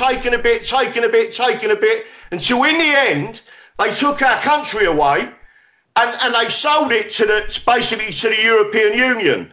Now, getting back to common law, that is treason. You can only take this country by deed of battle. That is our constitutional law. We are different to every other country in Europe because we are the only ones that had common law that protected the people. That's why when there was 400 years of war in Europe, non-stop, people got on their rafts and paddled across the English Channel. And when they set foot on our lands, we said, you're welcome. Pitch wherever you want. Take a piece of land, but don't bring your war with you. Exactly. Yeah. Quite right. Yes. Correct. I've got a couple of comments. I'm going to involve. Shout so much. Don't shout. I'm going to involve the commentators. Yeah. Oh, hold on. George Ellis says he can't hear anything. I don't know what's going on with that. You should be able to hear everything. Look, if you still can't hear, it's no good, is it? Hold on a sec, guys. Blimey, crying out loud. Can you hear now? Oh, yeah, Has he got a headset on? Has he not got a headset on? Ollie? Yeah, exactly. For crying. Come on, George. Yeah. All right. Okay, we got George. Actually, he was making a comment about earlier. He says actors and photographers wanted in Charlotte. Actually, okay. He's got. Yeah. There's this thing that's been going around. In Charlotte. It was Charlottesville, wasn't it? It was Charlottesville this time. Charlotte. That riot was last, I think, November or so, and people have been confusing the two. But his point is this. Crowds on demand. A Los Angeles-based public relations firm specializing in innovative events is looking for enthusiastic actors and photographers in the Charlotte, NC area to participate in our events. And basically this, I don't know whether this is true. It was on Craigslist, this ad. I have been seeing it going around. But that was Charlotte, George. That was not Charlottesville. But nonetheless, the principle remains. And I posted something on my Facebook page the other day showing that you can rent a mob for political rallies and stuff. You can go to a website and you can organise it. You can do that. You can do that now. In Manchester, there was a march by people from all races, peaceful march. They got there, the police were there, and there was a mob there. The police did nothing to deter the mob. The march carried on, it was peaceful. But the mob wanted to create mayhem and trouble. We also know... Olly, that thing that you've just mentioned about the advert, what we'll say to you is this. Do you understand the meaning of reverse psychology? No, not really. No. Okay, well, what happens unless very it's kind of like the equivalent people, of reverse engineering, but with... what happens in many cases with these things, you see, if you've already got a very apathetic nation of people... Yeah. To belittle something that has taken place, the best way to reverse that and make it worthless and make it so that you will question and it as if to say, well, it's all rubbish again. They've just got a load of these people in and they put a load of blood makeup on them and they're using that. It's classic reverse psychology. What they're actually doing is they're belittling it. Although they're saying they're possibly putting out the attitude that this didn't really happen for real because they got a load of, if you like, actors in to play a part to make it look real. What you're actually doing is you're taking away the seriousness of that issue. You're taking away the part that gets to people. Right. And it's called reverse psychology. It's been used since God knows how long. It's been used forever and a day. The problem we've got in this country is that we've got people now which don't know where they're going because they don't know where they've been. They don't understand history. Yep. They've never really been told history. They've never really understood it. They don't even understand. Yeah, go ahead. It's the past 50 years. Yeah. Oh, even there is a book. There is a book apparently about the past 50 years and the moral decline of the past 50 years. Yeah. It's just going worse and worse and worse, and it needs to swing back. Well, the only way it can halfway swing back. The only way it's ever going to swing back is when the people finally turn around and say, you know what, I'm fed up with this. We're going to have to start questioning. The only way it's... Hold on, sorry, that was me. Just very briefly. Because... Go on, sorry. George, if you've got no audio, mate, then it's going on your end, because I've just checked and it is streaming. He's no earpiece. He's no earpiece in. Olly. Sorry, carry on. Beverley, Stephen, you were talking. Sorry, I apologise. Well, no, I mean, this has been going on forever and a day. It's classic reverse psychology. Every global elitist has always used it. I mean, you can go back God knows how many years. You can go, I mean, you know, it's on record that for many things that Adolf Hitler has said in the past, to only be absolute factual and truth, and that is when he turned around and said, if you tell a big enough lie and you keep telling it long enough, eventually the people believe you. And that's exactly what happens. It's what's happening in this country. Can I just say something there as well? Because you've hit on two important points, right? One is the psychology and two is Hitler, right?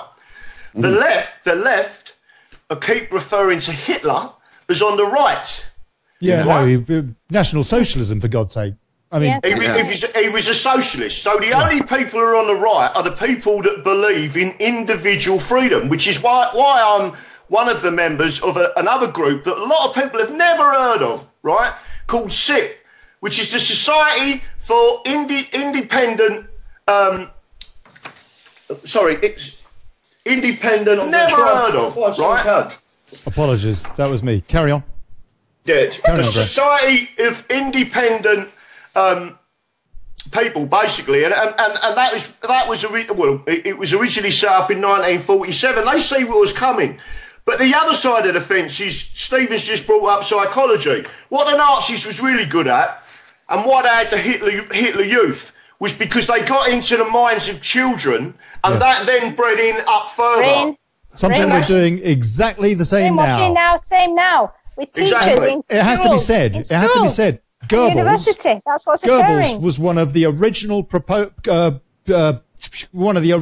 practitioners of political correctness. The Nazis did it. They were some of the guys. The Nazis. I think originally it came out of a university in the United States. The thing was dreamt up, and the Nazis took it on and ran with it. And Goebbels really ran with it. And look at where we are with it now. And the Germans are so damn cowed through political correctness, which is basically why they keep allowing, goodness knows what going on to their country, and they may well vote Merkel in again. Well, they've got something else. Again, it's a human instinct, and it's called NLP, which is neuro-linguistic programming, right? Yes. If you go and look that up, it was actually they looked at in America. They looked at why is it some people are great leaders and some people are not, and then they started to look at the natural way the great leaders communicated, and they worked out there was a particular reason for it. And they worked out what it was, and then they started training people in NLP, which is neuro-linguistic programming. And if you go and have a look, there's a video, right, of Tony Blair giving a speech and using certain words, certain hand signals, his facial expressions. You could see he's been trained. And then next to him, they had guess who? David Cameron, giving exactly the same speech with exactly the same hand signals, with the exactly same expressions. That is neuro-linguistic programming. Yeah. And what you're doing is you're getting that coming straight in from that box in the corner into your front room, and they are programming your minds. I agree with that. What did Obama say? What did Obama say more than anything? Can you remember? Yes, we can. Yes, we that's can. Right. That's right. He also told us there would be no lobbyists in the White House and there would be no Wall Street in the White House. And the first thing he does is give a bloody great big bailout and get all the lobbyists into the White House. Sorry, carry on. Yeah, and thank goodness Mr. Trump sacked a lot of them as soon as he got in. Right. Well, again, if you listen back to there was a show on James Whale. We played it out on our show. An American lady rung into James Whale, and she was part of the Republican movement. And she started to talk about Donald Trump, who was that time the president. And by the way, 2 years ago, I was the only person saying, and Stephen Lang will tell you this, even with Americans, I said he's going to win, right? And at the end of the day, basically, this show with James Whale, he started to be very rude to this woman about Donald Trump. So the woman said, if this is the tone of the interview, there's no upside, I'm putting the phone down. And James Whale said, who do you think you are? He said, you ain't got to put the phone down, I'm doing it. So he put the phone down. Now, as an Englishman, I've got the raving ump. So I've pulled over and I've rung in, and they've put me through to him. For the first 10 minutes, he was having a conversation just like we are now, and he said, Graham, don't go anywhere. I'm going to do something very unusual. I'm ringing you back because I want to know why you love Donald Trump so much. I said, bring me back. And he rang me back, and I said to him, this is the first time in my lifetime that I have felt that the President of the United States of America is my president too. That's how I feel. Yeah. Exactly. And that's it. I agree with you there, Graham. I agree with you there. Yeah. Well, the last time we had that was probably JFK. In all honesty, JFK, I mean, at the end of the day, right? A lot of people think that his final speech is what got him shot. It was probably well organised long before that, I have to say. The other thing is, there was a speech that he made. But it was what people really have not really got hold of. They got hold of the part in that speech where he turned around and he said that he intends to expose the secret societies that intend to enslave every man, woman, and child in the United States. That is the reason that they give. Really, there's a part in that was very largely missed. And what he was actually doing was he was actually asking for the help of the press and the media, and it was very much swept under the carpet because they turned their back on him. But it was probably the last time. I mean, Reagan was liked by a lot of people because of his relationship with Maggie Thatcher. Yep. But the guy could put over a speech. He could, unlike Obama, he don't get tongue-tied. No, that's right. He didn't need an auto-cue. No, the reason for that is people forget that the man was an actor and he could remember his lines, so he could quite easily put over a speech and be convincing. You see, this is where people have lost their way, especially in this country over the last few years. We haven't had anybody who is a great leader of the people of the United Kingdom, of this country. No, we haven't. I prefer to call it. Well, we haven't. I mean, look at what That's why we need Nigel Farage. Well, we've got Nigel Farage. That the problem, and I've made videos about this.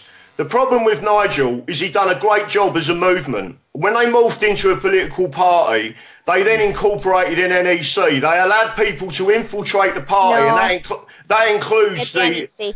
Yeah, the NEC. So the NEC were tying his hands behind his back. So I always relate it back to boxing because I used to box. If you've got two great seconds, then two great seconds will get in the ring and fight for you, right? And they will take over if you're hurt. And they will always look after your best interests. The NEC are the seconds, but if they're no good and they're operating against you, what they're doing is tying your hands behind your back. So all Nigel Farage could do was duck and weave. He couldn't throw a punch at the tyranny. He couldn't throw a punch at the people that he was trying to fight because they had got in close and tied his hands behind his back. So what you do, the only way you're going to stop that is learn from other people's experience. So I've learned from Nigel Farage and I've listened to him many times. And I've listened to what he said, and I said, well, I'll tell you what we're going to do. We're going to create a movement. It's going to be for freedom and liberty, but we're not having an NEC. We're going to have a constitution, and we're going to swear an oath. This is what we're delivering to the people, freedom. That's it. And if people vote for it, if I get in the ring, or Steve Lane gets in the ring, or Davy Russell gets in the ring, we haven't got our hands tied. So when the establishment sticks its chin out, we're going to ping it. That's it. They're in trouble. Well, the problem is, Graham, that Nigel Farage speaks a lot of common sense. The NEC, unfortunately, are too politically correct. Yeah, absolutely. Now, the only guy that is going to sort that out is John Rhys-Evans. No, I agree. There are a lot of people that are candidates wanting to be the leader. But if you listen to him, if you go and listen to him, he's the only one speaking common sense. Olly? At the end of the day, that's what is needed. What do you think about the leadership bidders, Graham? Well, the only one that I support is John Rhys-Evans. The reason for that is because he wants to take politics in this country to the next level, and that is what they fear the most. And there's two reasons why I support him. You're talking about direct democracy. I support him too, yeah. Yes, direct democracy, which is the next level. And all we've got to do is put in place the prerequisite, which is nothing that's put forward can get past constitutional law. In other words, you can only improve on your constitutional rights. You're not allowed to take them away. That's what the law is. That's what common law is, right? So John Rhys-Evans promotes direct democracy, which I'm telling you now is 100% going to save the world. And exactly. he's a great man. Wonderful. He's wonderful. He's got a vision. But I'll tell you what really upset me about you, in particular with UKIP, barring the fact that they decided they didn't want me as a member anymore, even though I passed their silly test at 100%. I believe I was the only candidate to get 100% in their tests, is when they, meaning the NEC and the senior people within UKIP, conspired with the mainstream media, which has always been the enemy of UKIP and the people, right? And they have always been the enemy of Nigel Farage. They conspired with the enemy against John Rhys-Evans to such an extent that he had to stand outside a BBC building live on his iPhone talking to people because that's the only way he could get his message out. And that tells me, as an individual, that's the man to vote for. Exactly. Exactly. Absolutely. They did the same with Nigel, don't they? They did the same with Nigel Farage. Exactly the same. It is a good point. It's exactly a salient point. It's a bit like, I have to say, that whilst I do have certain hang-ups with Trump, like, for example, the fact that he goes and shakes the hand of the Saudi bloke, on the other hand, which is what I was kind of expecting Clinton to do, but I was hoping he wouldn't. But despite that, the more I see the media demonize the guy, the more I think he must be onto something good. Exactly. And let me just make a quick point about Trump again, which is one of the things that I said on that interview, which has been played out on America because we put it out on our channel out there as well. And people like it because they think that we all hate Trump, which is obviously not the case. But what I said there is you've got two people. You've got Hillary Clinton, you've got Donald Trump. And what I asked James Whale was, which one of them two candidates had 9 out of the 10 world's biggest arms manufacturers supporting their candidacy? Which one of them candidates had 9 out of 10 of the top arms manufacturers putting money into their campaign? Which one was it? Clinton. And he went, Clinton. Hillary Clinton, yeah. Well, and what did he say to me? He said to me, "Oh, I don't know. I'm sure you're going to tell me." I said, "Clinton." I said, "Yeah." Not only that, Graham. She was on the bloody Saudi payroll. I mean, she was taking money, according to the Podesta emails, and Podesta didn't deny it. In fact, he mocked the fact that those had been released by Wikipedia. You can see the video of him laughing at it in his kitchen. And those mails tell us that she was getting paid by the Saudis. Now, if that isn't a traitorous situation... Campaign manager was a Saudi agent, and that is recorded and it's factual, yeah? That's John Podesta, The mainstream media seem to forget about that. Corruption. Yeah. The biased media don't ever report completely. Let me just get a few comments. Me and Graham and a few of us in the group and Davy Russell, we have a saying that's quite simple, really. And Graham will know this one. He says it often enough himself, and I'm going to beat him to it tonight. You know when you're over the target because you start taking flack.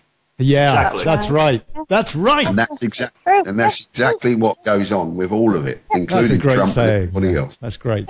That's a great flashback to the World War II heroes as well. I just want to bring in a few comments. Yeah, Martin Foskett, the Frankfurt School, cultural Marxism.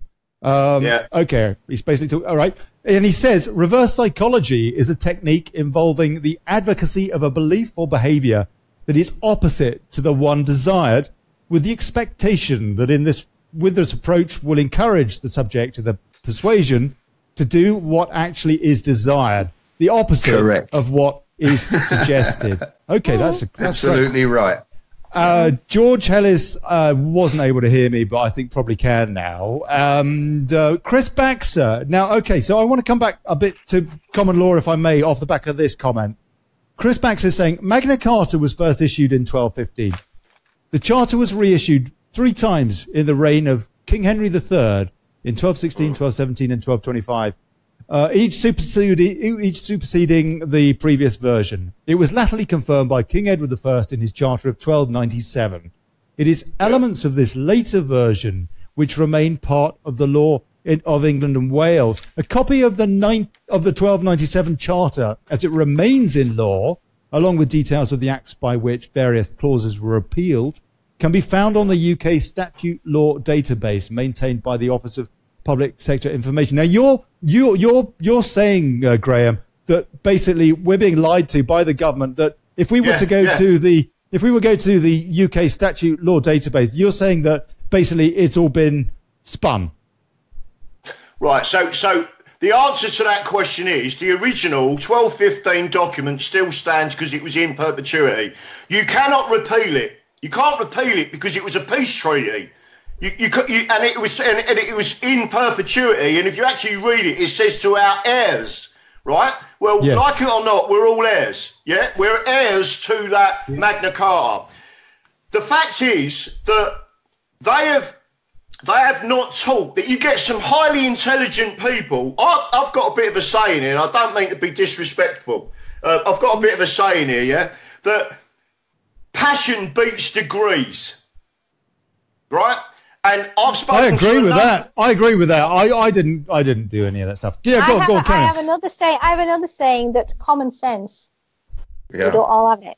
People who are intellectual generally do not have common sense as well. So no, well, you're absolutely right. Well, I won't say too much about that. But on the other side of the fence, yeah, you can be the most highly educated man or woman in the world and be completely stupid. Yeah, that's right. Absolutely. Well, there are different types of intelligence, eh? Yeah. Well, look, can I just say something? Let me. There was a time a while back that we went to a big group of us went to Westminster to deliver, if you like, a massive copy of the Magna Carta to number 10 Downing Street.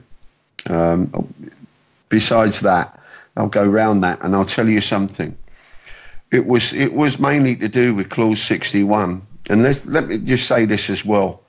The reason what Graham's saying is exactly right, because at the end of the day, the Magna Carta was written in such a way that it cannot be changed, reformed, or altered or bastardized in any way, shape or form. And if people were to actually read it properly, they would understand that. The fact of the matter is that people do not read things properly. They don't read the small print. And it's proven that when somebody invented an app, and that the first clause of that app said you are willing to give up your firstborn, and everybody was clicking it saying accept, accept, accept. And then only when they were told that that's what they agreed to, they then went, oh my God, perhaps I should read the small print. Yeah. But then moving on from that, I actually approached while we were there on the green where Westminster is, and where they have all the news media. And there was I can't remember his name now, but he was a Labour MP that had been in, that had been an MP for a great number of years, right? Mm-hmm. And I asked him about this specific question on the Magna Carta, and his words to me were, I'm not sure about that, I would have to read it. Now, you have got people out there which are forcing these laws and statutes and whatever upon us, the British public, that do not even understand what they are doing. It's a little bit like the police, if you like, in our country now, because they are a corporation. Every single police force in the United Kingdom is listed as a corporation. And a corporation is what? It is a money-making business. Yeah, it's a bit like absolutely. The Federal Reserve, which is about as private as Federal Express. Yeah, about as public, rather. Exactly, but it's a money-making business, and you know it shouldn't be that way. It was never designed to be that, but it is that way at the moment, and it's that way because it's been forced in via stealth, if you like, because we do not understand what these people are doing. You see, we elect these people into a great responsibility. Yeah, that's right, and it is a wonderful life for them. I mean, I don't know if you ever noticed that David Cameron didn't have any worry lines on his forehead, and I wonder why that was. It's probably because he'll never have to worry about paying his gas or electric bill. No, because he comes from an affluent family in the first place, and his wife is from an affluent family as well. Absolutely. Yeah. I mean, these are the global elite. Okay, they are born and bred and designed for this purpose. We know that. So that's why they have no idea what they are talking about, because they've never been in the position of the people that are. Well, you see, that's a big misconception, because I cannot believe, and I will not believe, that these people are highly educated. They've been to university, and yet they don't know what they're talking about. And people say, well, they're out of touch with reality. I don't believe that. Not from Well, let me just, seeing as you're talking about education again, and I'm going to actually look up a document for you now, and I'm going to read it out to you. But let me go back to constitutional law. First of all, it's not just the Magna Carta. So when I talk about common law, don't think it's just that. It isn't. It's about the 15 constitutional legal lawful documents, right? Statutes are the legalese. What are they, Graham? Sorry, carry on. Well, there's 15 of them. I'd have to look them up to read them all out. I don't know every one of them off by heart, but I have read every one of them and understand which one is. But you've got 15 of them in total. So what are they roughly, though? I mean, are these? But they've been passed over hundreds of years, or? Well, so you've got the Magna Carta, you've got, which is, so what I normally do is just read out the main ones, and the main 2, or 3 I should say, actually there's probably 4 or 5, but the main one is the Magna Carta, because that's when they took back control for the people. The next one, and I'm trying to find this other document, because I want to get on to a subject which I know that you're interested in, which is how do we take back control of the country and leave the European Union? We are definitely going to get there. Carry on. Right. So this is the situation. You've got the Magna Carta, and then the next 400 years later, there was a couple in between, but the next 400 years was the Declaration of Rights. Now, what the Declaration of Rights slightly predated. I don't know what that buzzing is. Don't know. Yeah. Oh, I'll tell you what. You know what? Hold on. Let me just... I'll just reboot... Ooh, blimey, where is it? Just a sec. It's probably... This might help. Yeah. Oh, no, it's not... Oh, blimey. I don't know what that is then. I've got no buzzing at all here, so... I have. I've got buzzing. I've got buzzing. I wonder where that's coming from then. Oh, that's the NSA checking us out. Probably. Could be, yes. It's all those people creating FBI profiles on themselves on Facebook. I think it's gone. Carry on, Graham. Carry on. Right, that's funny. Right, so you got so the next lot of tyranny come in, but there was something called the Declaration of Rights. Now, the Declaration of Rights, and this is something that people will be interested in, right? Mm-hmm. There's a group of people that I'm involved with, which is the Magna Carta Society and the British Constitution Group. Now, one of them guys knows everything there is to know about it. He does so much research on it, it's unbelievable. He went to the House of Commons and said, I want to see the Declaration of Rights, the actual Declaration of Rights from the 1600s, right, which everyone's got the right to look at. Right. He went to it and they had to literally blow the dust off it, right? And they unrailed it from the roll, and he read through it, and then he started taking digital photographs of it, because the text that we have and we are being told it contains isn't what it says on that document. So he has took pictures of it, and that's one of the things that we're putting to the judge. That you're not, but even you haven't read the real text as a High Court judge of what the Declaration of Rights says. And therefore, that is new evidence. And we are bringing that to the court. That's one of the things we're doing. So what I'm saying to you is you've got to remember that we've got people around us, and I don't mean to be disrespectful, and I'm not going to say this to anyone, right? But I've got people that are contacting me that are judges and that are telling me, Graham, you are right. Wow. But we can't put our heads above the parapet because they're part of the system. They're controlled by the EU. Yeah. Absolutely exactly. Right. So what they're saying to us is, you're going the right way, keep doing what you're doing, and no one can touch it because it's common law. It's on your side, right? So the next thing was you got the Declaration of Rights, then you got the Bill of Rights 1688-89, which even in 1993, Miss Boothroyd stood up in the House of Commons and told the whole of the Commons. She was cool. Yeah, Betty Boothroyd, yes, wonderful, wasn't she? Well, she told the whole of the Commons, if anybody goes before the courts, the high courts of this country, the high courts of this country, and this is from the top of my head, yeah, must be fully aware that the Bill of Rights 1688-89 have not been repealed and that their rights must be respected. So if anyone thinks that I'm talking rubbish, go back, and why do you think everyone was up in arms when that idiot started having a go at Trump as the Speaker of the House? I'll tell you why, because he speaks for the people. And he had no right to say what he was saying, right? He should have been thrown out of the Houses of Parliament. Hold on, you're talking about Burko saying that we don't want Trump coming over, exactly. or we don't want him talking in the Commons. He's no right to say that. That was disgusting, was it not? He speaks for, like Grahame says, he speaks for the people. He speaks for the people. He has no right to do that. Exactly. He has no So right. what we're basically saying, what you're basically saying, Grahame, is that the establishment has become so arrogant that they've basically just been papering over the law and shredding it. That's right. But it's very... Ollie, what allows them to get away with that? What allows them to get away with it? We allow them to get away with it. We allow them, yes, quite right. Now, they call themselves a sovereign parliament, don't they? Right? Yes. Well, the truth of the matter is they're not sovereign at all. It is the people of this country that are sovereign, and we lend that sovereignty to them. A king lost his head over that. That's right. As what are they? They are basically highly paid administrators to administrate the country's funds for the what? For the betterment of the people therein.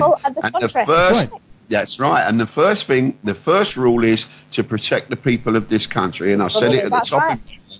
And they don't do that. They don't do that. Civil service. Civil servants. Get back to that conversation, and I'll give you a very... You will understand what I'm doing when you understand this, right? Okay. If you as a defendant... Grahame, please stop shouting. Calm down a little bit. Calm down. Well, it might be more. I'll have to turn my volume down a bit on here. Grahame, you're a passionate guy, man. We like passion on any show, eh? There's nothing wrong with that. But yeah, I'll tell you what, mate, my ears are ringing too. Just turn it down a little bit. Let me tell you. I'll turn the levels down. I'll tell you what it is. I'm deaf, and I can't regulate my speech properly. Okay, Grahame. No worries. Sorry, I do apologise. No, you carry on, don't worry Grahame. about it. Right, so this is the situation. If you as a defendant, right, and you go to a court of law and you're standing in a dock, you've got a guy in front of you with a silly wig on, right? He is not a judge. He's a court administrator. That's fact, right? The judges are the 12 people that sit in the main bar in the jury area. They are your judges. They are your peers. They judge you, not the judge. He's an administrator of the court, right? Yes. You can go through a whole series of ticks. So the law passes two elements. It's first read, then it goes to the House of Lords, and it's supposed to be, this is the way common law works, right? Right. Or statute law works. The law is first read out and it's drafted. There's a draft of the law. There's preambles, there's other bits I won't go into. But basically, all of those people in that House of Commons, including privy councillors, swear an oath to uphold your common law, right? So when they enact a statute, they are not allowed to go against. They are allowed to improve on your rights, but they are not allowed to take away your rights. So what happens is it then gets passed over. Can you hear this all right? Because I'm hearing the buzzing again. I know. Carry on. Let's bugger the NSA. Carry on. So GCHQ. It then goes to the House of Lords. They're supposed to check it and make sure it don't interfere with your constitutional rights. If it does, they amend it. They send it back. The MPs look and agree, yeah, sorry, we ballsed up there. Now we're putting it through. They then put it through. It gets rubber stamped by the House of Lords. It goes to the Queen, and the Queen assents to it. She assents to it on the reason that it doesn't affect your constitutional rights because she swore an oath to protect them, right? What happens then? You get arrested for something. You go up to court. You sit in the court, or you stand in the dock, and the judge says, this is the indictment against you under section such and such of the statute law, right? As that happens, the jurors are listening and they hold democracy in their hands. They cradle democracy in their hands because they are the people on their conscience to decide whether to find you guilty or not guilty. Now, you could have ticked every single box on that statute law to say you have offended, but they have to think not about the law as the judge does. They have to think, would I have done the same? And if Really? if they think to themselves, my conscience says that man is not guilty, and this is in an unjust law, they have the right to say not guilty. And that is why a judge is not allowed ever to direct a jury to find someone guilty. If they do that, it's automatically struck out by the High Court. Because it's the jurors that hold democracy. That you've got the final decision on whether that is a just law or not. And that's what people don't understand. That's why it's so important to do jury service. Yes. Because you are literally cradling our democracy in your hands. That's right. You're in a position. You're actually in a You're saying that you're in a legislative position as a juror. You are. Yeah. That's. I didn't know that. I don't know a lot about this. Let me just ask you. Just coming back to something you mentioned earlier. Another thing I don't understand. What is the difference between a freeman versus a common man? I was talking about the stateside deal. No, there isn't a major difference. It's just that the free men of the land complicate everything. They have got it right, but to be fair, they've made it too complex. It's not. If you stand in front of most judges, they'll laugh at you. Unless you really can tie them up, and you have to know what you're doing if you're going to do that. The easiest thing to say to any judge is, this is my constitutional right. Does it still... so for example, when I'm in front of the High Court with we've got 3 judicial reviews. The first is the right to keep and bear arms. And then people are saying, we don't want firearms in this country. If you knew what I knew, you would, right? But I agree with you. Oh my God, they did a good job getting rid of them, didn't they? Off the back of Hungerford and up in Scotland, the bloody Hamilton or whatever. He was supposed to be a pedo, wasn't he? And all the, sorting out kids for judges and God knows what, and links with people in the Blair cabinet. Yeah. I wonder what was going to come out with Operation Orb. There was a D notice slapped on that. Exactly. Anyway, okay. Carry on.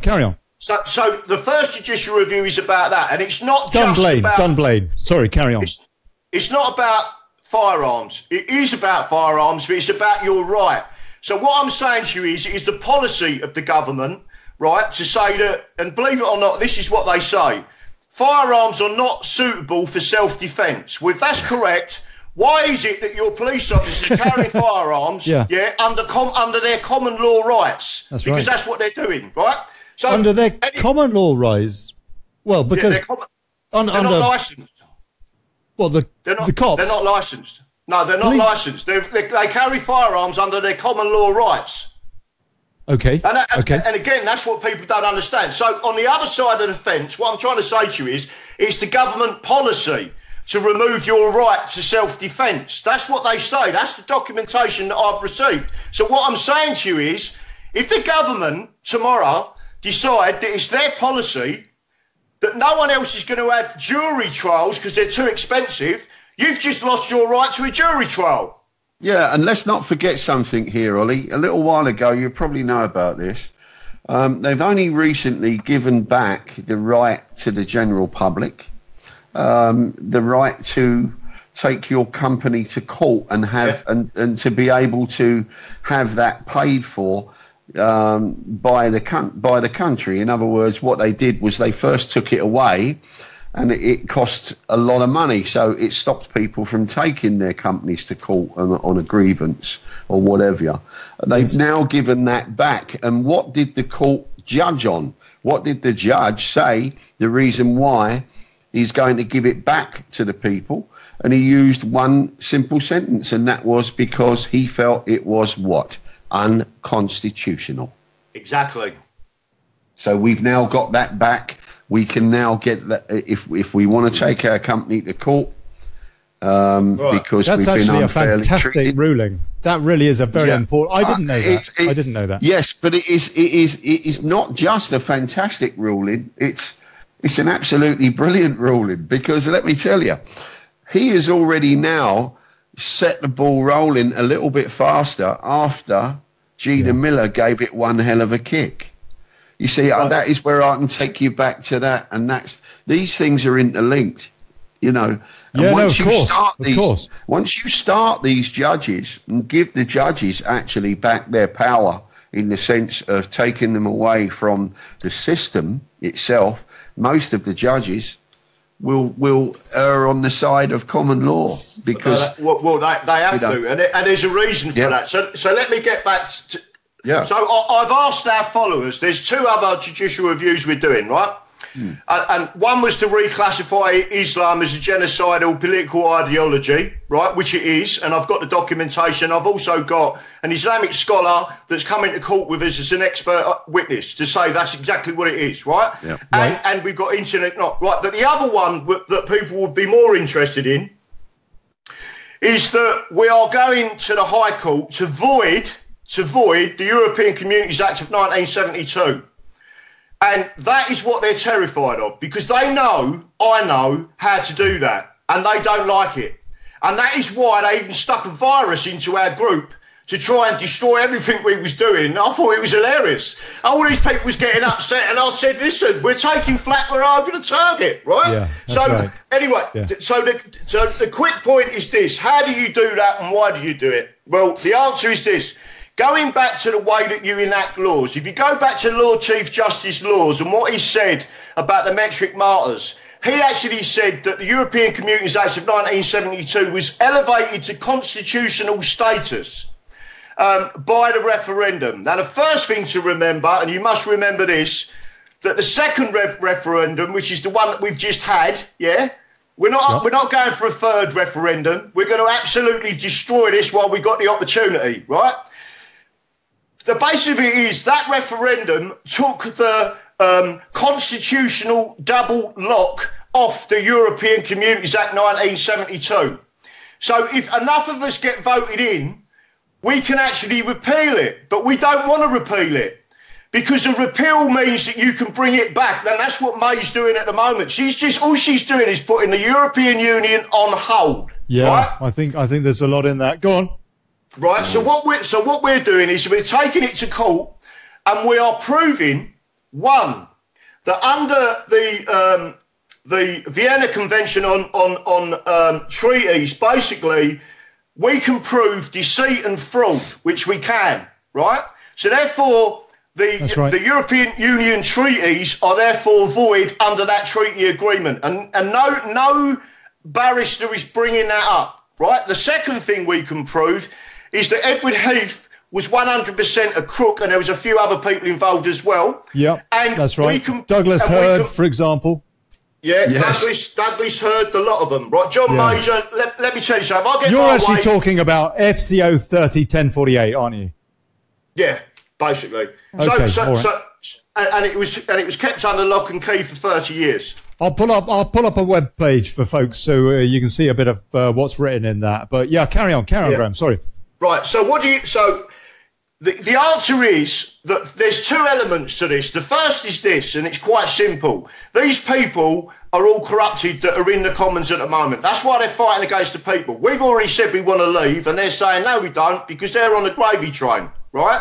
So what we're saying is simply this: that we're going to void it. And the way you void it is under our legal system, and I can explain why this is, and people will understand why it's so powerful, right? Yeah. And I can give you an analogy after. But this is the situation. The double lock has been taken off. But even if it hadn't, that's not relevant. This is relevant. When I stand before the High Court, and it has to be a normal person, because no barrister will put this, because they will never work again, basically. Yep. When you stand in front of the High Court judge, you simply say to them, these are the preambles of how the law is made. This is the situation. These are the subsections. This is how a law is constructed. And the judge says, I agree. You then say, you cannot enact this act. It was unlawfully agreed to and assented to because it goes against our constitutional rights, laws, customs and rights. End of. And then you point out the documents that show that to be true, and he's got no option because he swore an oath to common law. And what you do is you say to him, are you on oath, sir? And he says, yes, I am. and I say, thank you very much. What I want is you to void the European Communities Act 1972. And he says, bang, void. That's it. All it takes is someone to stand in front of that judge and put the case to him. And what really annoys me is that these people know that and they haven't done it. And it's because they're frightened. I just want to read a bit of this for folks because this is so pertinent to what you've just said. And it's something that I want to know more about, frankly. It's one of the problems, Graham. One of the problems I have personally is knowing what quite to believe, because we live in a world of spin. Hold on, somebody is cooking dinner on air, please. stop cutting your carrots or whatever you're doing. Somebody's eating Monster Munch. I'll read a little bit about this though, because this really pricks up my ears, and frankly, I suspect this is true. I don't know. It's so bloody hard to know what's right and what's not, but I suspect this is true. Not least of all because, yes, I do believe that Ted Heath was a ruddy pedo and that he was blackmailed, and that's the reason that we went into the EEC in the first place. This classified document, FCO 301048, I'll put a link up to this in the comments. This classified government document dated April 1971 remained secret until it was released under the 30-year rule. It proves Heath's government knew that the 1972 EEC treaty would lead to the loss of sovereignty and was therefore treason. They had a stunningly accurate picture of the EU, which never was the EEC, an economic community, a trading bloc, expecting Britain to be abolished after the turn of the century, so any time now. The authors, all civil servants or ministers, are very pro-EU. Their intent is clearly to conceal the loss of sovereignty, but they understood perfectly it would all be abolished. In public, Heath's government all lied. The treaty would not affect our sovereignty. This includes Douglas Hurd, still an active senior Conservative. I don't know, is he dead now? Just about, probably. He's about to cook his chips. Who is also both a liar and a traitor, a point we put to him in the Conservative conference in Blackpool. He assured us his connections in the legal profession would ensure he was never convicted. Okay, this is opinion there, yeah. So, but let me read you just some of the clauses, and there's one or two that really do talk about it. Actually, they talk about it. Clause 24V, the more the community is developed, the more parliamentary sovereignty will be eroded. The right to withdraw will remain for a very considerable time. We could get out, in other words. The sovereignty of the state will surely remain unchallenged for this century, i.e. the last one, at least. So, and we're seeing it, aren't we? We're seeing exactly that. This power grab from Brussels, particularly with the Lisbon Treaty, where they set up the court, we're seeing it come to fruition. Basically what's being talked about in this document.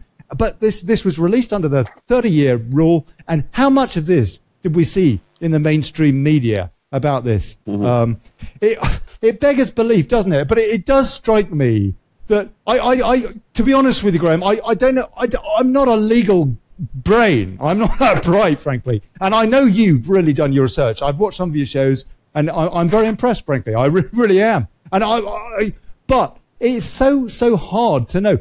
My question to you, these guys that are very much in the know and are really, it seems to me, on the side of the British people. I'm actually thinking about, say, Mike Mansfield.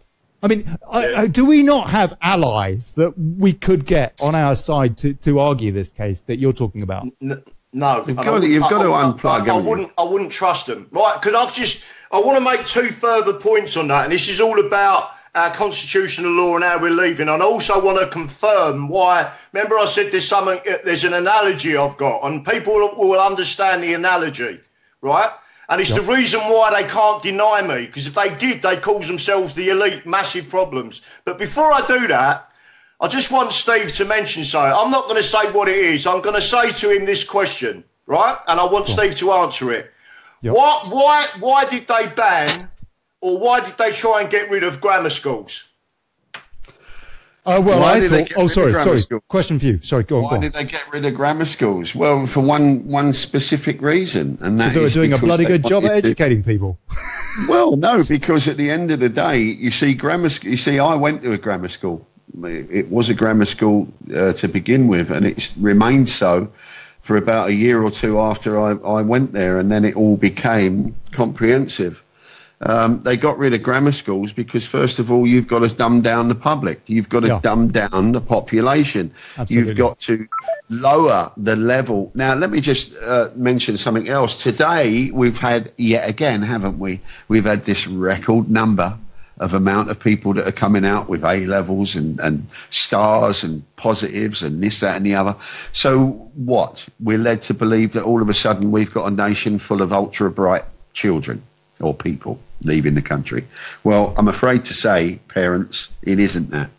Because what they've actually done is they've conned you and made you believe that the system is as it was back in our day. And unfortunately, it isn't. Because what they've done is they've made those exams easier to pass. So they've lowered the level, if anything, which is why you get record numbers of people leaving universities with these grades. Look, you know, the quick analogy on that, right? If you don't read the papers, you're not informed. But if you read the papers, you're missing. You're misinformed. And it's exactly right. Look, what Graham's saying is exactly right, and that's it. And that's the reason why they got rid of grammar schools, really, and that is because they had to grab hold of. The left got involved with the educational system, and they have been doing it in the United States for a great number of years. There are many, many schools, which I always thought, when I saw it on the YouTube or the TV, when kids used to stand up in their, what we used to have as called assembly. Do you remember assembly? Good God. Some of us probably do. Well, the kids in the United States used to stand there with their hand on their heart like that and quote the Pledge of Allegiance. I was always in awe of that. I thought that was a brilliant thing to do for the kids growing up. But no, the PC brigade and the liberal left got hold of it. Let me tell you something, right? The PC business, there was a certain level that had to go to. There had to be changes. No one is ignoring that. No one is saying that changes didn't have to be made. But the trouble is, Ollie, is they didn't know where to draw a line under it. And it is spiraled out of control now, to the point now where it's just used as a political tool to control people. If they bring out these words, and that's it, you can't speak your mind anymore. So, an off the cuff remark to that, Steve. What did they used to teach in grammar schools, which they don't teach now in comprehensive schools? Absolutely, but we lost that years ago, Graham, and that is civics. Yeah. And Which is why they took that away, because it taught our students how the country ran and how business ran and how politics worked and how the whole thing comes together and how it can be manipulated, you see. And that is why they didn't want our students to learn that. And the reason for that is pretty obvious, because what it does is it creates individual thinking. It makes people think. And if you think and you use your brain to what it was designed to do, you will ask questions of government. You see, what they want a people and a system which is apathetic. They don't want you to ask questions of government. They want you to just vote them in under the guise of democracy. Let's face it, if your vote counted for anything, they probably wouldn't let you have it. Let's face it. Yeah. So it was Mark Twain said that, didn't he? It's true. It's true. The fact if your vote counted for anything, you wouldn't be allowed to do it. Yeah. I mean, the fact of the matter is, that's because of the society that they have created. Look, this country's always been a multicultural society, right? Yes. Otherwise, you wouldn't be able to get your curry or your Chinese on the way home from the pub on a Friday night. Well, that's a more recent development, but we have been multicultural for hundreds of years. We've been multicultural for many, you could argue. Yeah. Anyway, but the problem is, there is a downside. The downside is that it creates multiculturalism, actually creates secular society. I've been in many jobs. I'm at an age now that I've seen it. I've seen it with my own two eyes where I used to work before. And there are groups here, groups there, groups here, groups there. And they're all from various, places in the world, if you like, and religions and colours and creeds and whatever. But the difference we've got now, we've got this major problem, right? People don't know, I don't think, anymore. I think they have lost their way in many ways, and they certainly don't know the story of the Trojan horse. We have got a situation now which is more dangerous than we've ever faced before. More than what we faced against the Germans. At least they were a plane ride away. Mm-hmm. Now, you see, the problem you've got now is you've got the enemy on your doorstep. Yeah. Now, I'm not saying, and I'm not suggesting... They're in the bloody kitchen, sharpening the knives.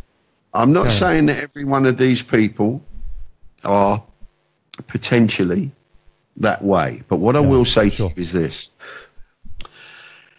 In Germany, I think it was only 2%, or correct me if I'm wrong, Graham, 2 to 5% of Germans which were Nazis. Correct. And this is the question I will put to you, Olly. Mm-hmm. If the Germans would have won the war, what flag would those Germans would have been flying and waving if they'd have won it? Would it have been the British flag or the English flag or the American flag or French flag or Italian flag? Yes, precisely. And the reason for that is because through fear of losing your own life, you will fly the flag of the victor. Yes, that's right. We would have been flying it here. And you can only win sovereignty, and this is law. You can only win sovereignty through deed of battle. Yes. That's it. So not a shot has been fired, and we're taking back control of our country, whether they like it or not. Yep. Can I ask you? Let me ask you another question, guys. One that is actually hurtful to ask, let alone to answer properly.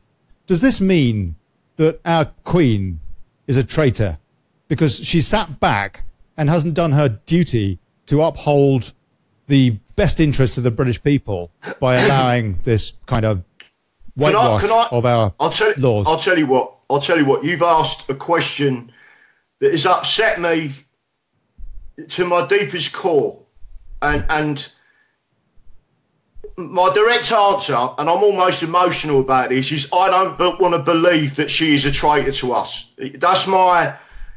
And I am perfectly inclined to believe, or want to believe, that her advisors are the people who have been wrong, right? And have been the traitors. And I'll accept that if that is what the people want, right? But let me just say this. And in fact, Steve will probably know who this guy is. Do you remember there was two identical twins, and they had the Guinness Book of Records?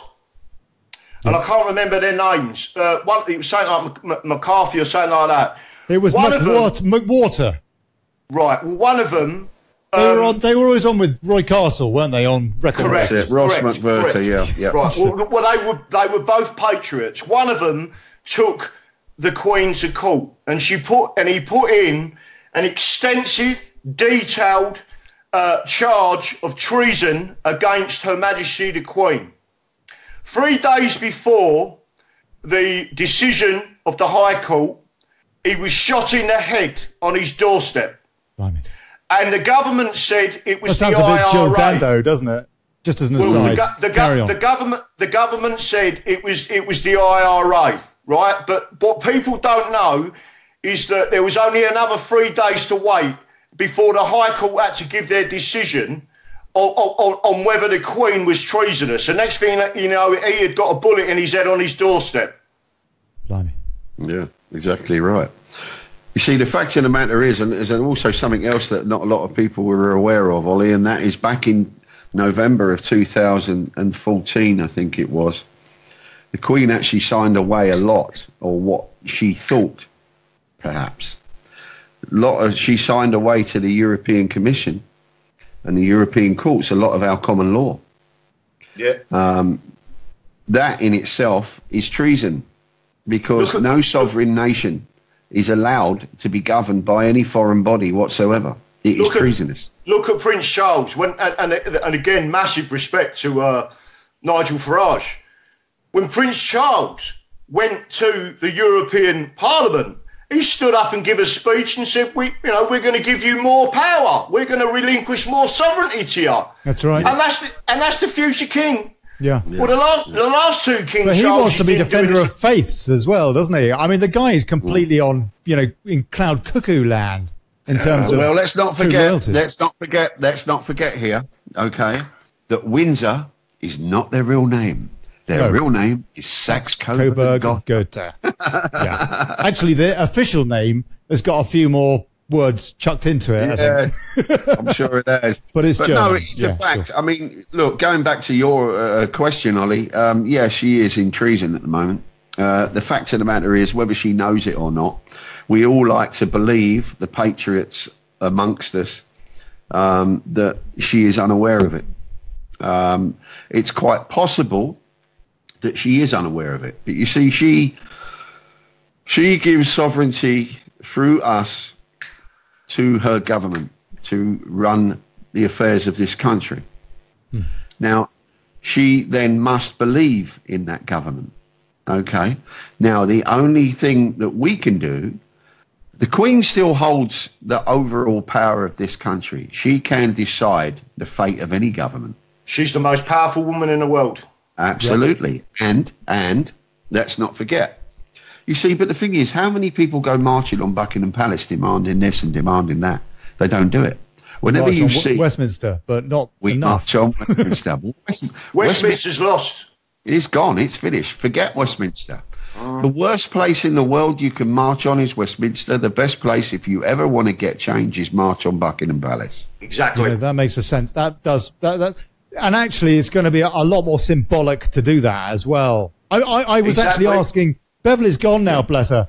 We obviously, hey, we're having a. Well, let's hope we didn't bore her to tears. I hope Beverley. She's probably eating her Monster Munch. I do apologise. Yeah, she might be eating a onion-flavoured Monster Munch, which sounded like Beverley.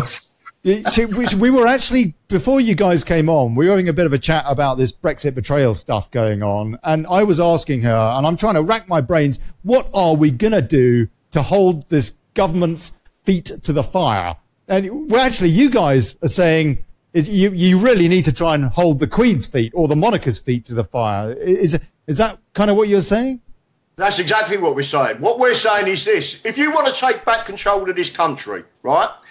If you go and have a look at takebackcontrol.vote, have a look at our constitution, because we've removed all the bits that damaged UKIP and damaged Nigel Farage. We've put in there our oath, what we're going to do for the people, and we believe in our oath. And what we're going to do, basically, is remove the tyranny. You can't move on in this country until you remove the tyranny. Once you've done that, then you can move on with normal politics, which is going to be John Rhys Evans, right?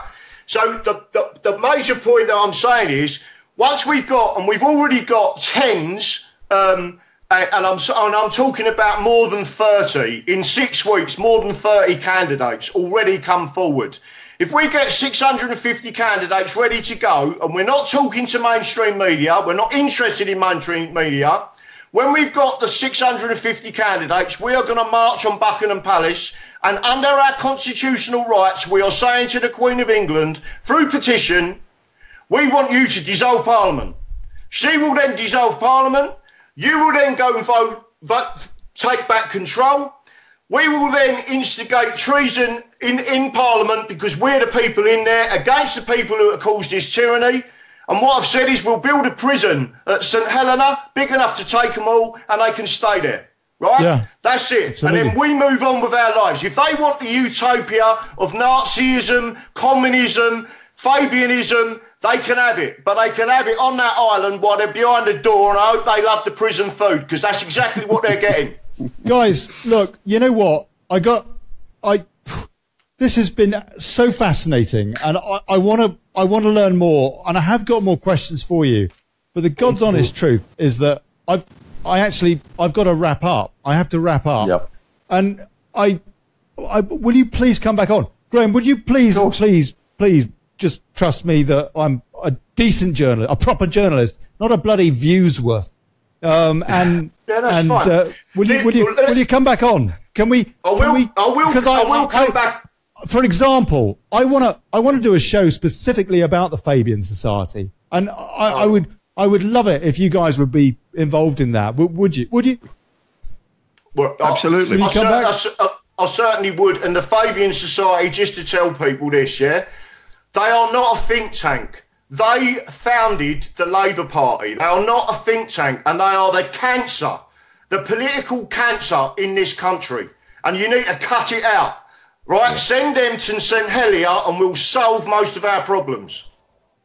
Mate, absolutely right. I'll tell you what. I'm sure Grahame and myself would be more than happy to come back on with you, Olly, at some point. Coming. We're getting these guys back on. God bless them. I'll tell you what. Thank you, both of you, Grahame Moore, and who have we had with Beverley? Beverley, thank you so much, and Beverley Taylor King. We almost got Steve Russell on. I don't know what quite happened there, but I'll get him on another time. God bless him. I think Piers was hanging about, but I don't know what he ended up doing. Blimey. You've been checking out the Daily Brexit.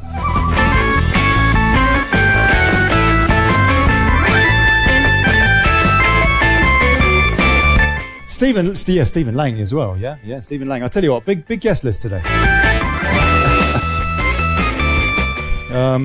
Here's to us and bugger plutocracy. Yeah, right.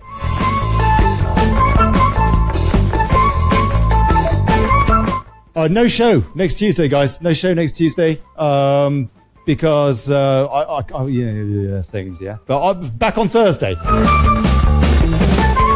Going to get actually John Rhys-Evans is coming on in the next couple of weeks, and I think Bill Etheridge is going to be commentating on what's going on with the race, and Rhys Coombs will be giving us. See you next Thursday, huh?